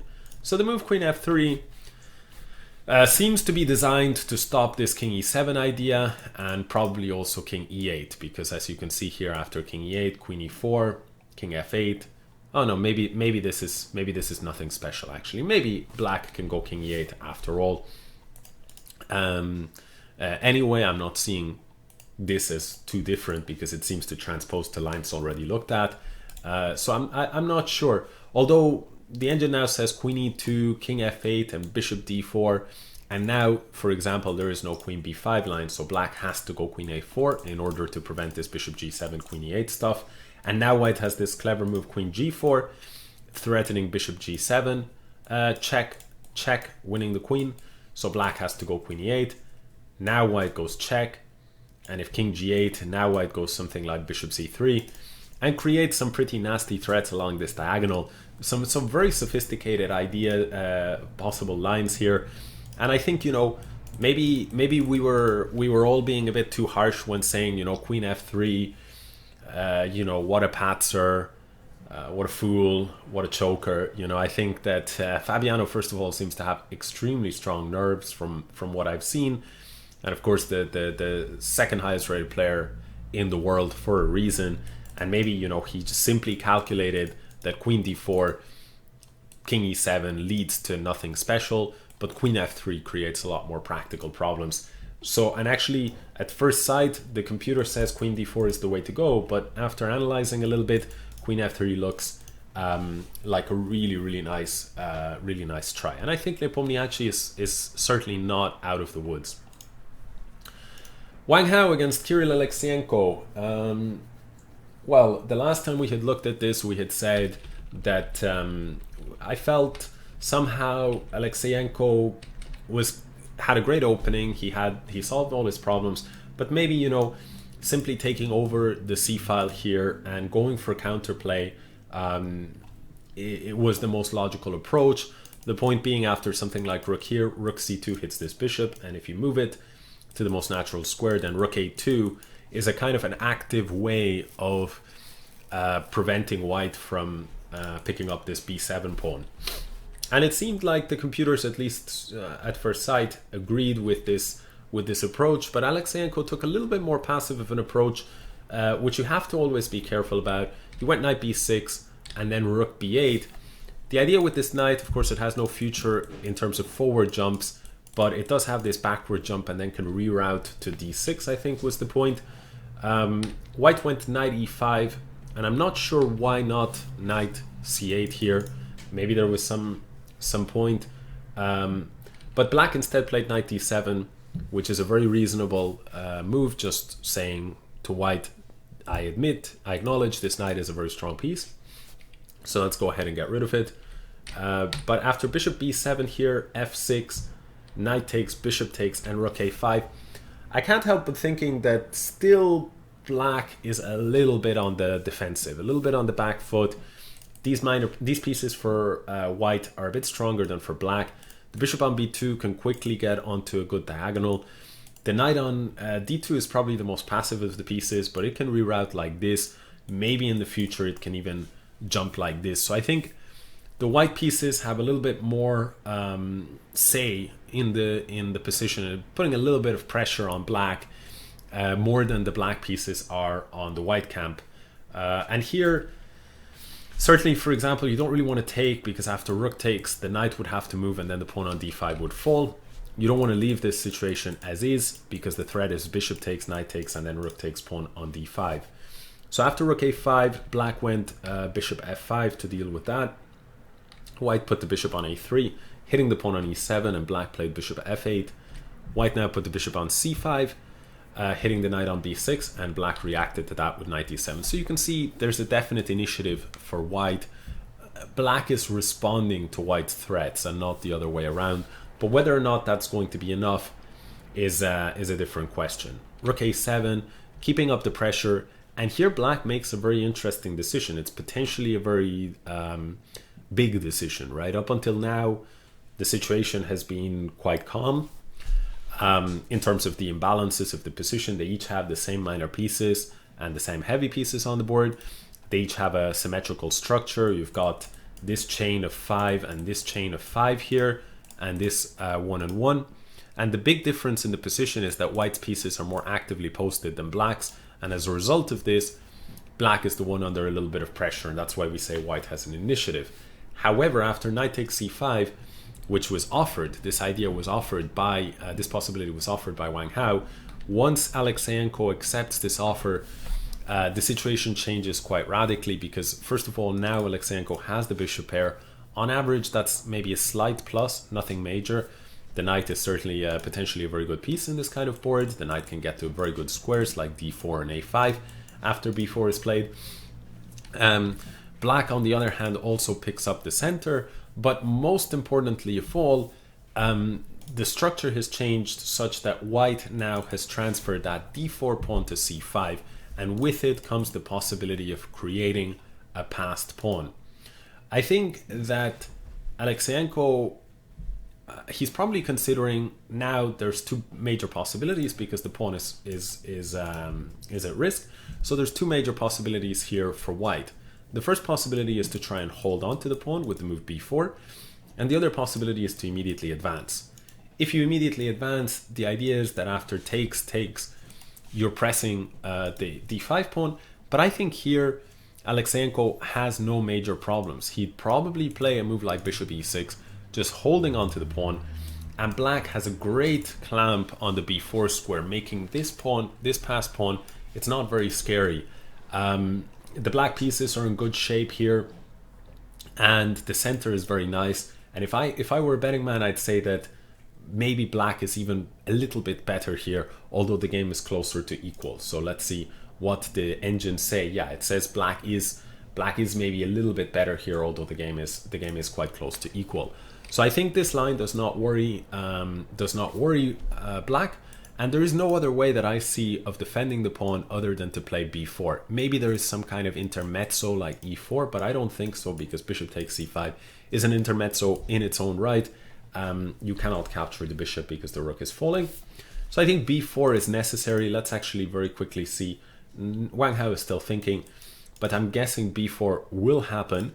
And now I guess the idea, certainly what white wants, is give me enough time to maybe put my knight on b3, solidify here, and maybe, if I really can, put my knight on a5, pick up this pawn, and just convert with these two passed pawns. Of course, Alekseenko is not going to allow this, and I would expect a move like b6 here to happen. When the point is after c takes b6, black can probably just go rook takes b6, hit the bishop, and if the bishop moves, pick up this pawn on b4. Again, this position looks to be very, very good for Alekseenko, and therefore after b6, we're left with, I feel like we're left with c6 as the critical move here. Now black can actually take this pawn, and white can continue to advance. And the point is, after rook c8, bishop a6 hits the rook, and here if you take this knight, bishop takes rook, bishop takes, it looks excellent for white, for black, with two bishops against the rook and a pawn to boot. But rook a8 would decide the game in white's favor here, just collecting this bishop and after that promoting the pawn. So therefore, this position, I think rook c8, bishop a6 is really problematic. I mean, you could play this endgame here, like this, and now if we look at the position, currently white has is up in exchange, but has two pawns. Black has two pawns in return. However, I think this position can only be won by white, because he can definitely win a pawn back immediately. For example, the move rook c6 here hits these two pawns, and also I think moves like bishop c8 might actually be quite annoying potentially. I don't know, like takes, king here. I guess king here is okay because rook here, king here, and rook check. You know, even if you give up this pawn, this is quite a strong pawn. Probably this is okay for black, but as you can see, computer is saying maybe it's not okay for black. Maybe only white is winning there. This is where it all started from, and yeah, you can see bishop c8 is considered to be a very big advantage for white. So actually, the key position, let's see if any moves have been played. The key position is indeed b4. Wow, so this has actually been played. It's on the board, b4 and b6. And to me, the key position is this, c6. And what happens here? Can black afford to capture the pawn on b4? Or does he have to, for example, go more passive with a move like bishop c7, when the idea is c7 can be met by rook c8? But for example, if you go bishop d6 here, maybe I can go bishop a6 and renew the threat of c7. So honestly, if I were black here after b6, I would be very scared of this possibility. Nothing else scares me, but I would say that this is scary. I'm tempted to turn on the engine, to be lazy, and to try and arrive at the truth of the position. It's such a sharp position that it's hard to get it right, to figure out what exactly is going on. But let's keep some tension, and for now let's move back to Caruana against Nepomniachtchi. So queen f3 was played, queen e1 check here was the response. Not sure if this is such a tempting move for black. Maybe he wants to put his queen on a1. I think I see that in the game he put it on b1. These squares can sometimes be quite good. They can control quite a lot and keep an eye on important diagonals here or here against the white king on g2. Can make sense. The queen on a5 maybe is a little bit out of play. Obviously the question is, could black take this pawn? And the answer, I think, is no. Queen f6 was just a decisive penetration into the position here with queen h8 and queen takes bishop on d6. So queen e1, king g2, and now black plays f5. Black is sort of lashing out here, saying, I'm tired of the constant problems with queen f6. But at the same time, this move opens up your king quite a bit. And after g4, cracking open the position, black here defends with queen b1. And now comes bishop to d4. This is the kind of position computers tend to excel in. But human players find it very difficult to avoid big mistakes in these kind of positions. Caruana and Nepomniachtchi might be two of the best players, two of the strongest players in this type of position in the world. They're both extremely good at calculating, extremely precise. In Caruana's case, I would say he's most famous for his calculating precision. In Nepomniachtchi's case, he's probably most famous for his speed of calculation. But of course, they excel across the board. But still, bishop d4 here, king here, and queen e3, creating nasty threat of queen e6, forcing queen e4. And after queen takes e4, f takes e4, now white plays f3, challenging this pawn, and basically saying to black, you probably have to play this endgame. I don't think you have time to go something like this. I don't think it's in your interest to give me two connected passed pawns like this. So you probably have to play this endgame. E takes f3, king takes f3. And it's clear that white has more space, and I'm sure is going to try to press this position. But whether or not it's enough for a win, it's very hard to say, because I mean, it seems like black should be able to create some kind of fortress here, put the king on e7, something like this. The pawns are on light squares. It's hard to make serious progress. So it feels like, for example, something like this, and I mean, even if I wait, right? Even if I say, I don't know, maybe if I wait, it might be a problem. But let's say here, and if you go here, I just wait, something like that.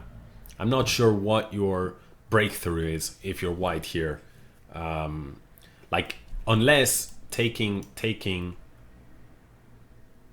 unless this is somehow winning for white, like say something like a4, but it's dangerous with the passer. Like, for example, if you get something like this, black is the one with the outside pass pawn. So what can you do? Let's say takes, g5, b4, king here, b3, king takes, and king takes. and suddenly it's black who will win. So it doesn't look very good. A lot of people are saying that draw on board 1. I'm not sure if that's the case. I haven't seen any update on that. Engine certainly believes that the position is completely equal.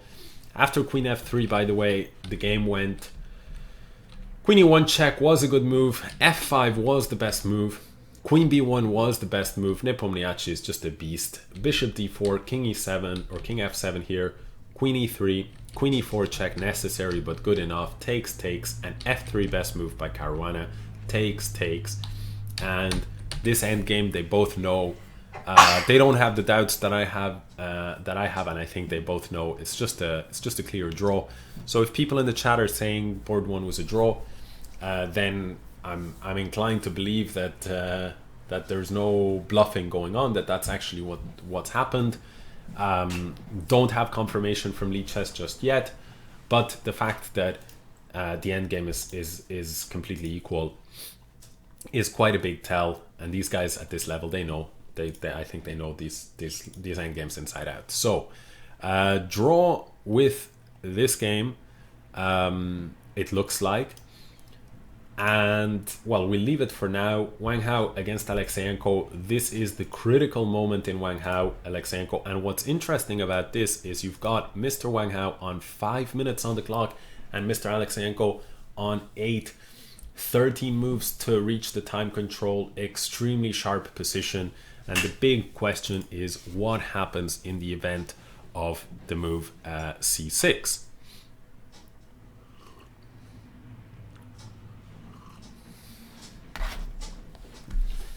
This is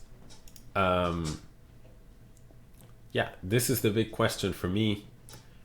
Well, let's take a look. c6. Apparently bishop takes b4 can be played, but my question is what if c7?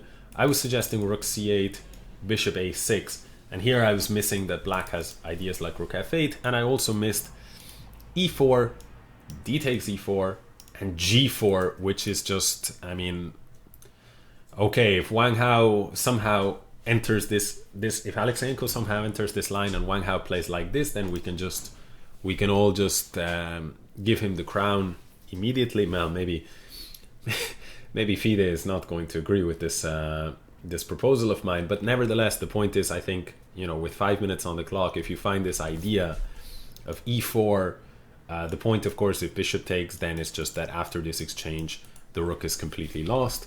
So this part is easy to understand, but after d takes to c g4, again, if bishop takes, g takes, and you cannot stop this bishop d7 idea. And then the point is, if bishop takes, you go knight takes e4, hitting this point, and after bishop e7, now you have time to play bishop a6. So this is the big point. Very hard to understand why you wouldn't just go bishop a6 immediately. But the point there is no additional threat of capturing on f6, so black has enough time to adjust to bishop a6, but in the other line he does not. So after c7 here, black actually should play just rook f8 immediately. White has the move e4, and black can actually take this guy. Knight takes e4, bishop takes e4, check, king h8, bishop e6, and now if bishop c5, queen takes, now we get a far better version of the endgame that we showed, where black is an exchange down, but he has 2 pawns for it, and in this case he has a very solid defensive position. The only thing that is not ideal for black is that his king is stuck on the back rank, but it really shouldn't be a big deal with such well-placed bishops here. The bishop covers the f6 point, and yeah, there's nothing nothing to be done, I think, for white to try to press this this endgame. It should be a draw. Engine thinks it's marginally, very marginally better for white, but it shouldn't make a big difference. So I think this is just going to be equal if both sides have calculated it correctly. But this is extremely sharp, And in fact, that is the route we're going down. c6 played by Wang Hao, bishop takes b4 by Alekseenko, and e4, the best move in the position by Mr. Wang Hao. The point, as I say, the critical line is d takes e4, c7, rook f8 necessary. Anything else probably loses, like rook c8 loses to this fantastic resource g4, which is a big question of whether or not white would find it. But after rook here, you could play a move like knight c4, bishop c5, and go something like rook b7, but it doesn't seem to be anything too special. That seems to just be equal. So probably white will take, bishop takes e4, give a check here to push the king back. You cannot go forward because that would allow check, which would be lights out.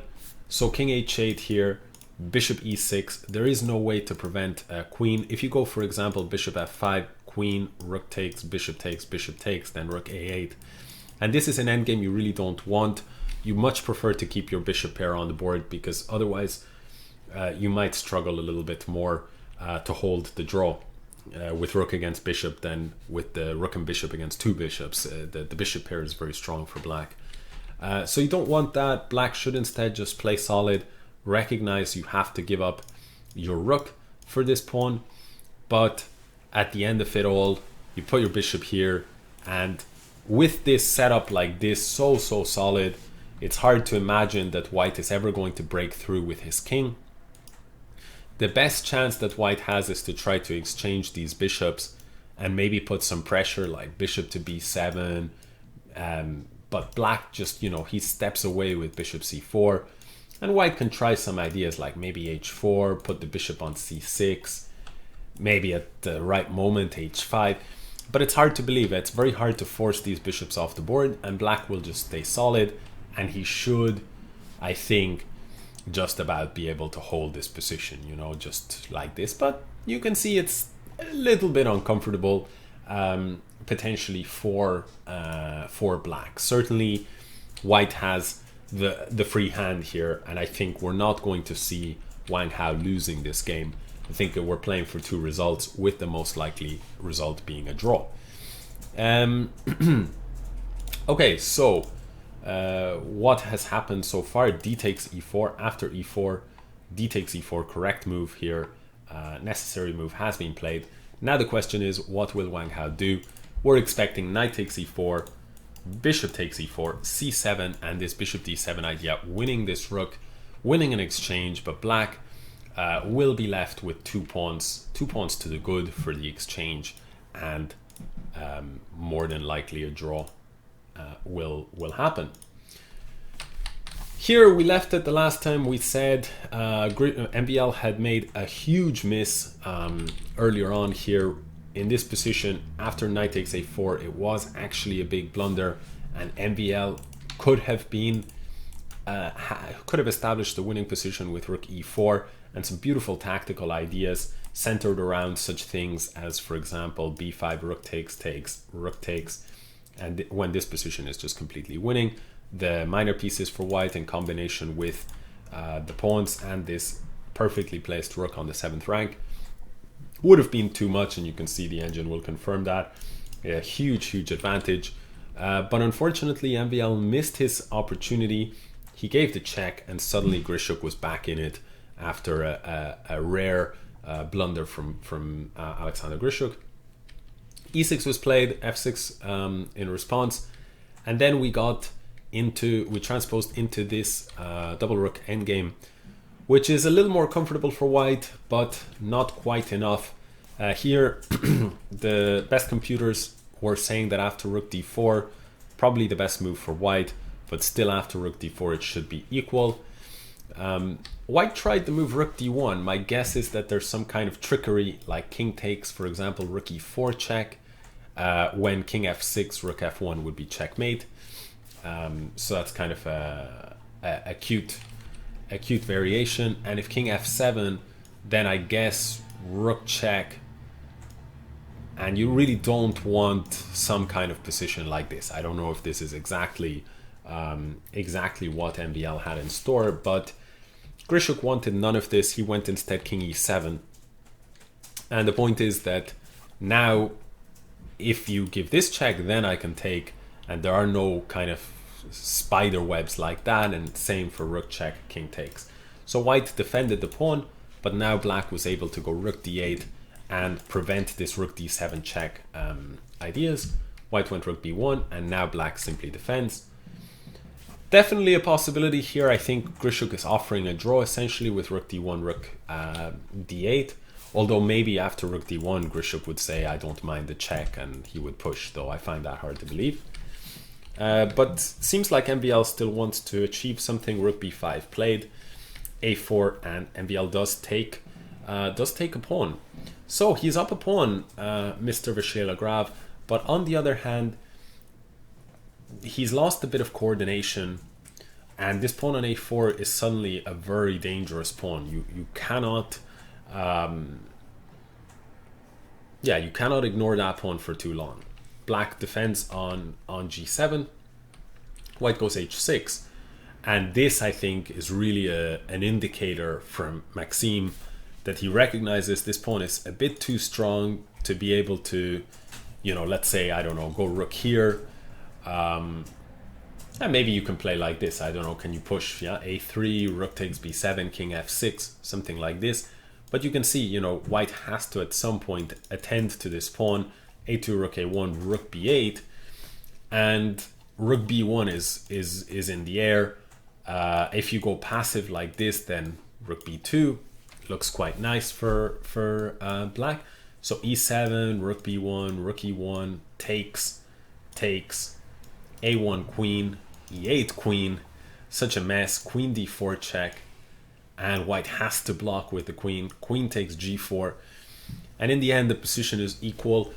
The white king is too vulnerable, too exposed, and you're just going to have a series of checks here. And even if, let's say, the queens come off the board after black scoops up a pawn, it's going to be an easy draw. So I think MVL instead says h6, and to me this is just basically a draw offer. The point is now, after this sequence of exchanges, the nasty a pawn is removed, but at the same time white's potential threatening pawn majority here that's been a concern for the whole game for Grischuk is now no longer a concern. And we now have after h5 here, very nice move, by the way, not even king takes e6 here. He just wants complete simplicity with h5. And now the game is just going to wrap up in a second. Rook takes g4. I expect the draw will be signed extremely soon. We're going to look at something probably like rook takes, king g3, takes. And either they'll already agree a draw, or they might treat the fans to some bare king's position after this. Maybe even a little bit of classiness with king c1 and a stalemate. Okay, I doubt they'll bother to do something like this, but the point is this is going to be a draw. You can pretty much bet your house on it. So Caruana and Nepomniachtchi, many people in the chat were saying that this was drawn. Lichess is still not showing a draw. I don't know if any other website is indicating. If somebody in the chat can tell me, does any website show Caruana and Nepomniachtchi as a draw? For now, it seems like they're playing on. E takes f3, king takes f3, king e7, king e4, king d7, a4. And after bishop c7, here, bishop e5, when it is a draw, but yeah, I don't know. Maybe it'll continue something like this. And at some point, you see, I would lose it. Yeah, I would go here and then very casually lose to some kind of king b5 and king takes. So you can see the danger. I've unwittingly shown you guys the danger of such a position. But okay, with best play, always seems very easy with an engine, and not so easy when you're playing it over the board. But maybe black doesn't need. Yeah, okay, maybe this is the idea. Maybe white's big idea is he wants bishop e5, and then he wants to drive the king and create some threats around this pawn. Because if you go something like bishop c7 in this position, now I'll actually go bishop takes c7, king takes c7, and king e5. So it seems to me like Caruana is saying this might be a draw, but you're the one that has to draw it as black. So yeah, I think, sorry, the game is at bishop c7. So I'm expecting some kind of bishop e5 and then maybe some king d4 stuff. And okay, Nepomniachtchi, I'm sure he'll show the way to the draw, but there is room for going wrong. Wang Hao against Alekseenko, very interesting. After e4, d takes e4, we were saying this position here can be reached. Bishop e6, but here what's interesting is Alekseenko played bishop f5. So what we were saying is bishop c5, just let him queen, and then in this position here put the bishop on d5, and the bishop pair is an asset for black to have, I think. This, I think, is the way to go. However, Alekseenko played bishop f5, and this is the same material difference, which is rook for bishop and 2 pawns. But the difference is that in this case, after this sequence of exchanges, the light squared bishops come off. And we were saying that this position is a little bit more problematic to hold for black than the other one in our view. For example, after rook c7 check, king h6, yeah, something like king g2. And you can see, okay, the engines think, but anyway, this is not so much just an engine thing, but just an experience thing. I've played quite a few of these kind of end games, and you just feel a lot more comfortable when both bishops are on the board, because now, you know, without that light squared bishop, white's king can try to break into the position along the light squares. You know, you could even imagine a situation where that king arrives somewhere like g8, you know. It's a long way away, but I think Alekseenko is going to is going to have a little bit of work on his hands. It would not completely shock me if if Wang Hao gets on the scoreboard here again. MBL Grischuk, they did play it out to the bare kings, and yeah, this is sort of what we had expected, how the game might wrap up. And Liren against Anish Giri. Mr. Giri did make the draw, so we hadn't checked this game in a while. We saw this exchange. Basically, I like how Anish played it. I was saying around here that I was expecting only one of two results. Draw as the biggest favorite, as the most likely outcome, but also the possibility of an Liren win because of the outside passer and the strong knight on c5. But I think Giri just put on a bit of a technical, I won't say masterclass, but he just gave a quick technical lesson on how to diffuse this optical advantage here. He put the rook on a8, pressing the pawn on a4, and then he said, look, this is the best piece in the white board. Bishop d1 supporting the pawn on a4. Now bishop e8 preparing the knight move to e4, maybe to d7, challenging this big piece. King f1, first improvement of the king, and then after rook b1 here, you could further continue to improve the king, but I like the approach by Giri, knight e4, damaging the structure further, but the point is that after let's say rook b4, as the computer suggests, you would just go f5 and you support the pawns, so it's not a big deal. One isolated pawn for black, one isolated pawn for white, not enough of an advantage to try and convert anything. Rook b7 was played instead. That allowed c5, and I think rook b7 is in effect a draw offer, because after c5, bishop b3. For now, black cannot take the pawn, because losing the pawn on f7 would be quite a bad deal, quite a bad exchange. But rook a7 here, rook takes a7, rook takes a7, you know, controlling that 7th rank again. I really like this from like a technical standpoint, what Giri does here. He's excellent in these positions in general. he just, you know, in this position, he says, yes, clearly the position looks a little bit better for you as white because you have this better knight.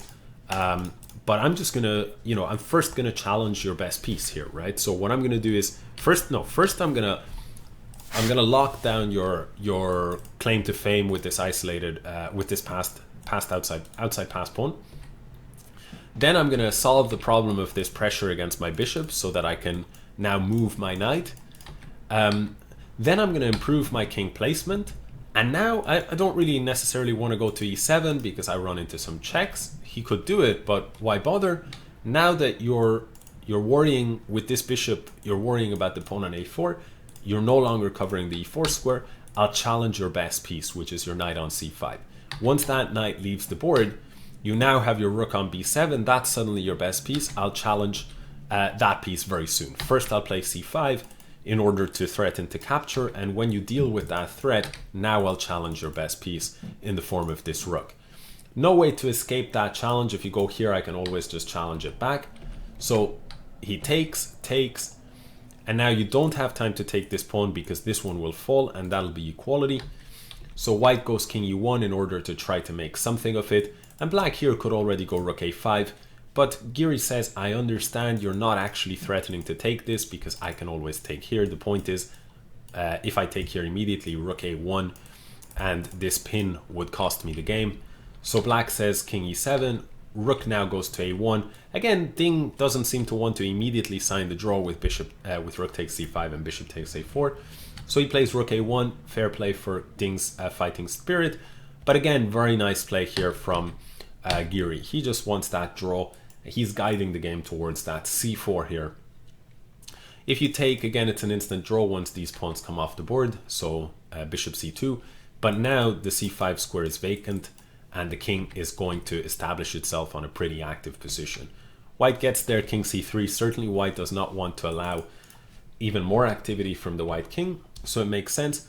But now white is tied down to this defense, and notice again, black is not interested in any trickery that Ding might have in store. If for example, black took a tempo to defend this pawn, then white could go rook b1, and suddenly there are some tricks.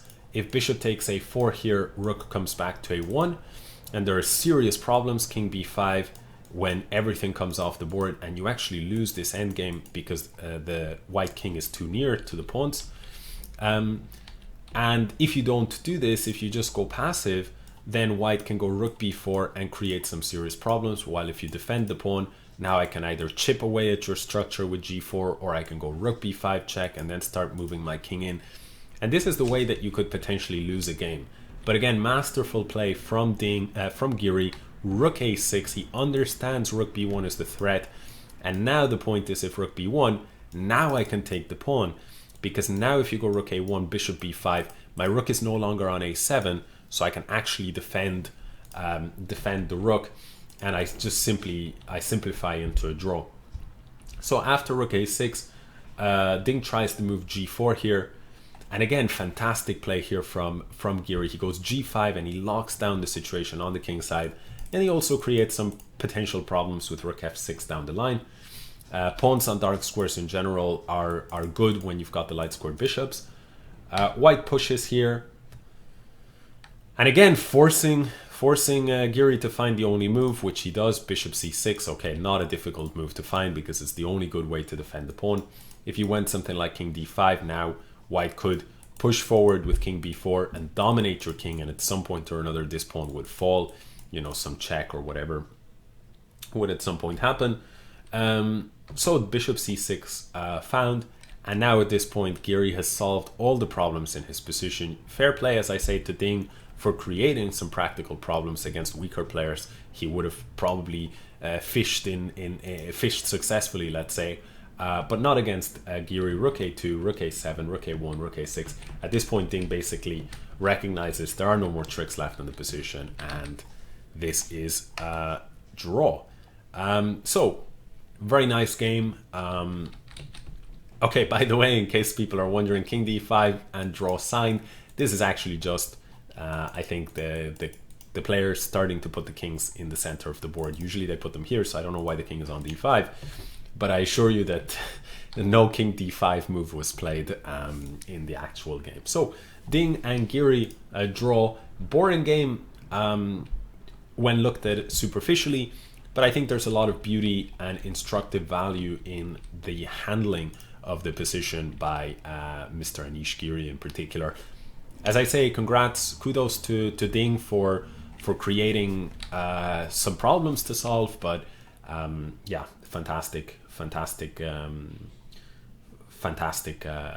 handling, treatment of the position from Giri in solving those problems. So nice, accurate, high-level game there between Ding and Giri.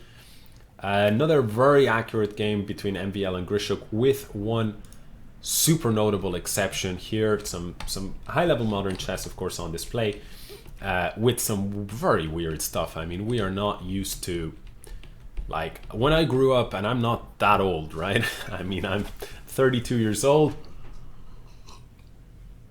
so I'm no spring chicken, but I'm also no dinosaur. But when I grew up, you know, playing like this, you know, against the Berlin and collapsing your structure on the queen side was unheard of. This is not how they were doing it, and nowadays they are.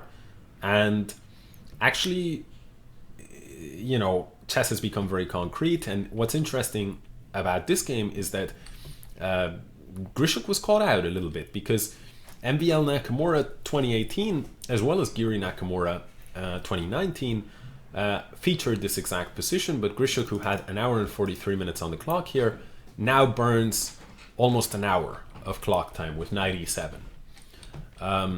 When, as I say, this exact position has arisen on a couple of occasions, including one of the games by his opponent of today. So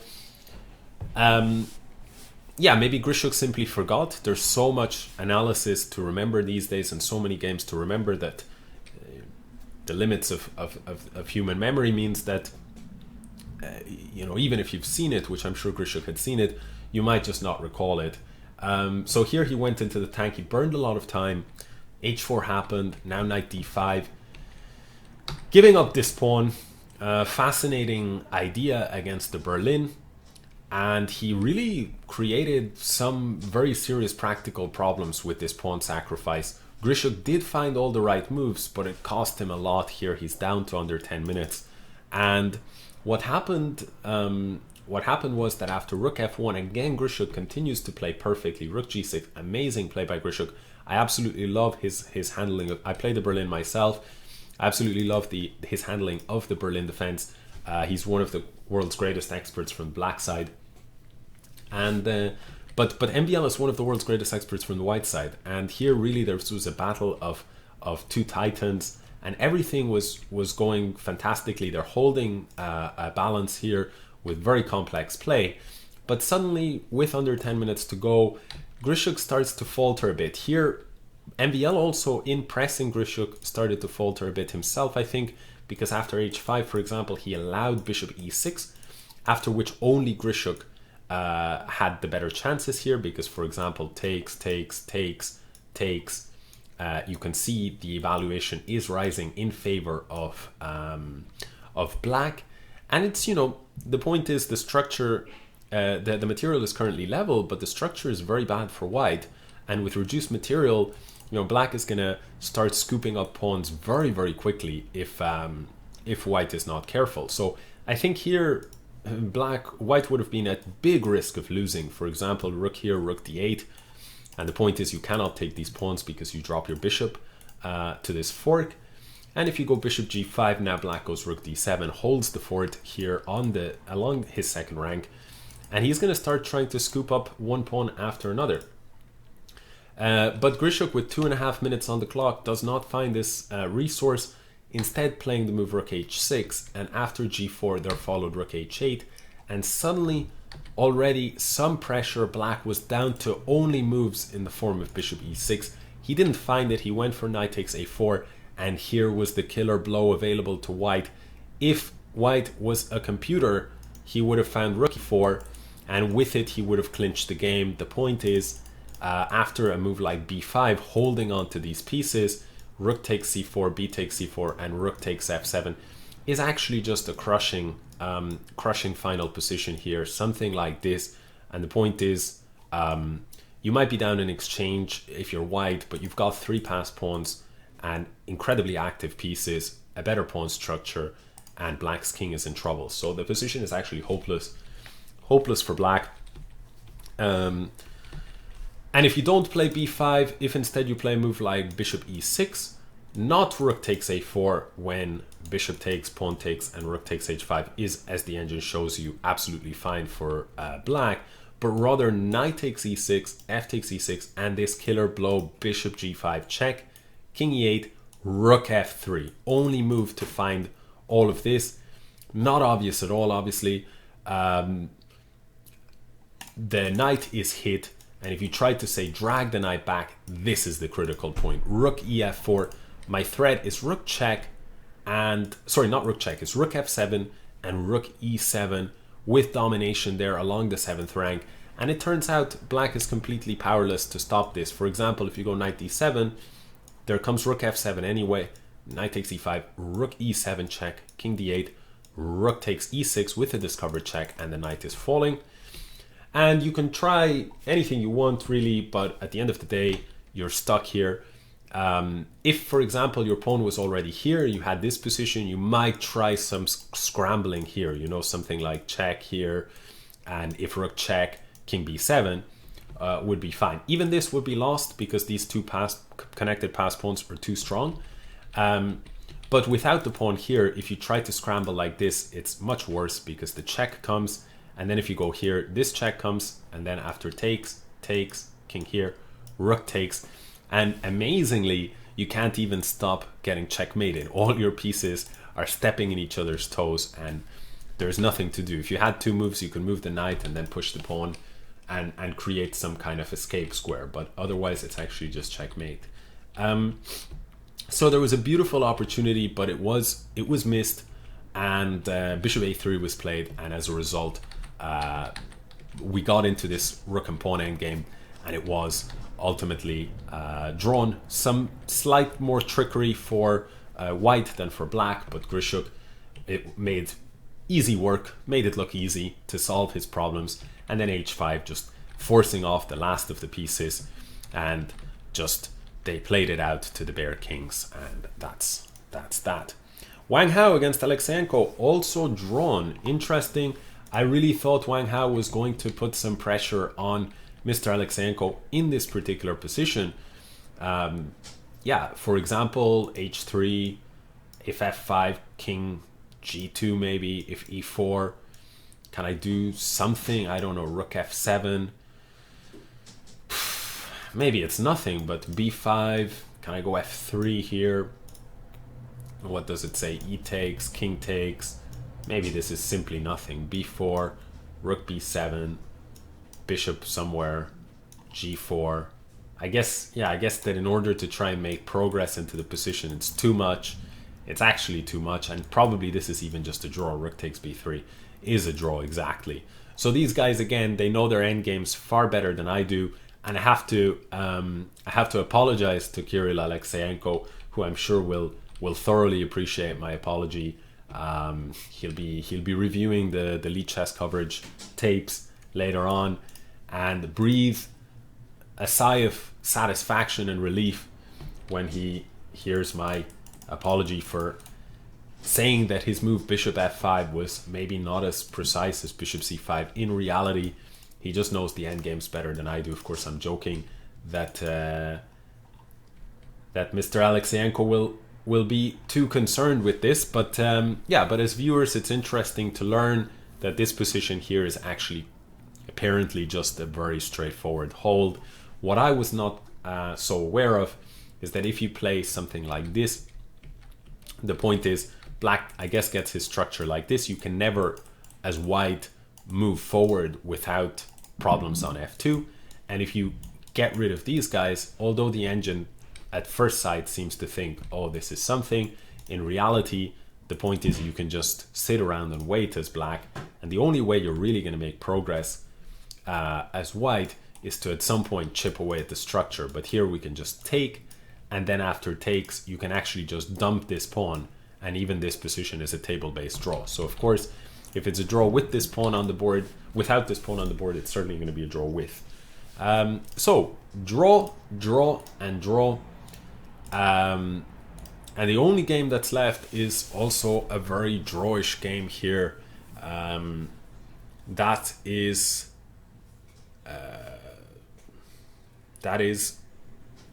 Mr. Caruana against Mr. Nepomniachtchi.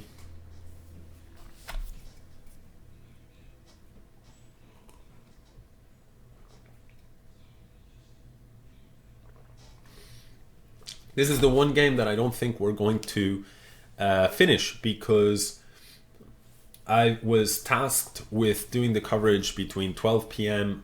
my time and 4 p.m.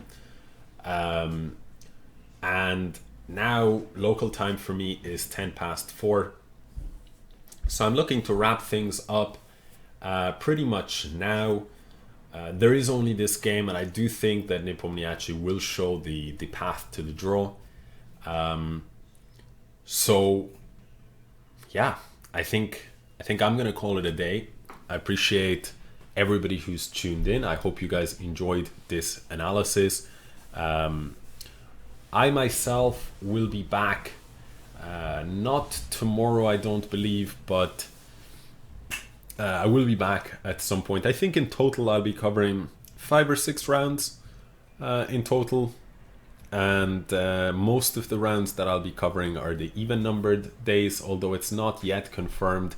I might be covering one odd numbered day, I'm not sure.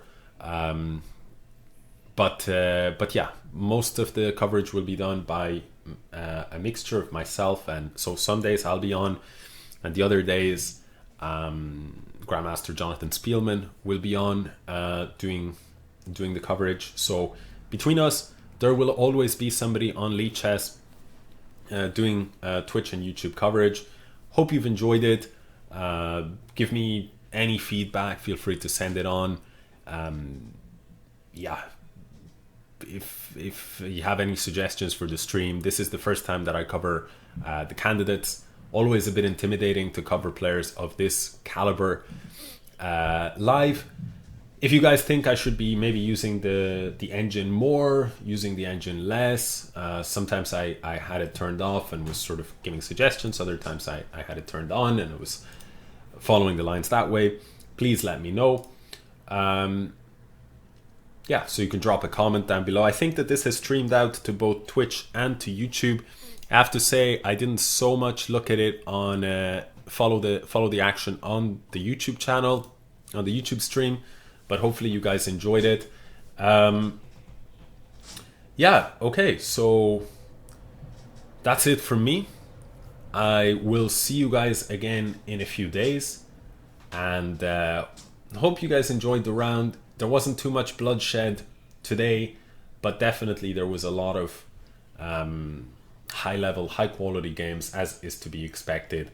And some good results overall. I think Grischuk will be the most relieved man in the room, unless of course a decisive result happens in Caruana and Nepomniachtchi.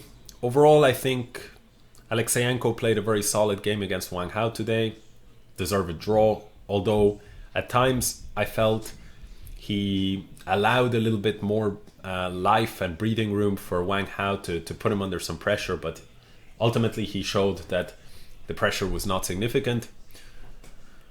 MVL, as I say, was the closest, and he'll find it tough, I think, once he realizes the big missed opportunity. The margins at the top are so thin that missing such an opportunity is always going to be upsetting, although they understand, of course, that that's a part of the game. And as for Liren, Anish Giri, well, Anish showed why he's right there at the top. Preparation was outstanding by Anish. He surprised Ding, and then Ding obtained a slight advantage, nothing special, and Anish just defended the position from a technical standpoint, I think damn near perfectly, so very impressive. And yeah, we'll see what happens in the next round. See you guys again, and good luck to all of you. Enjoy your evening. or your day, or your morning, or your or your night. Okay, bye.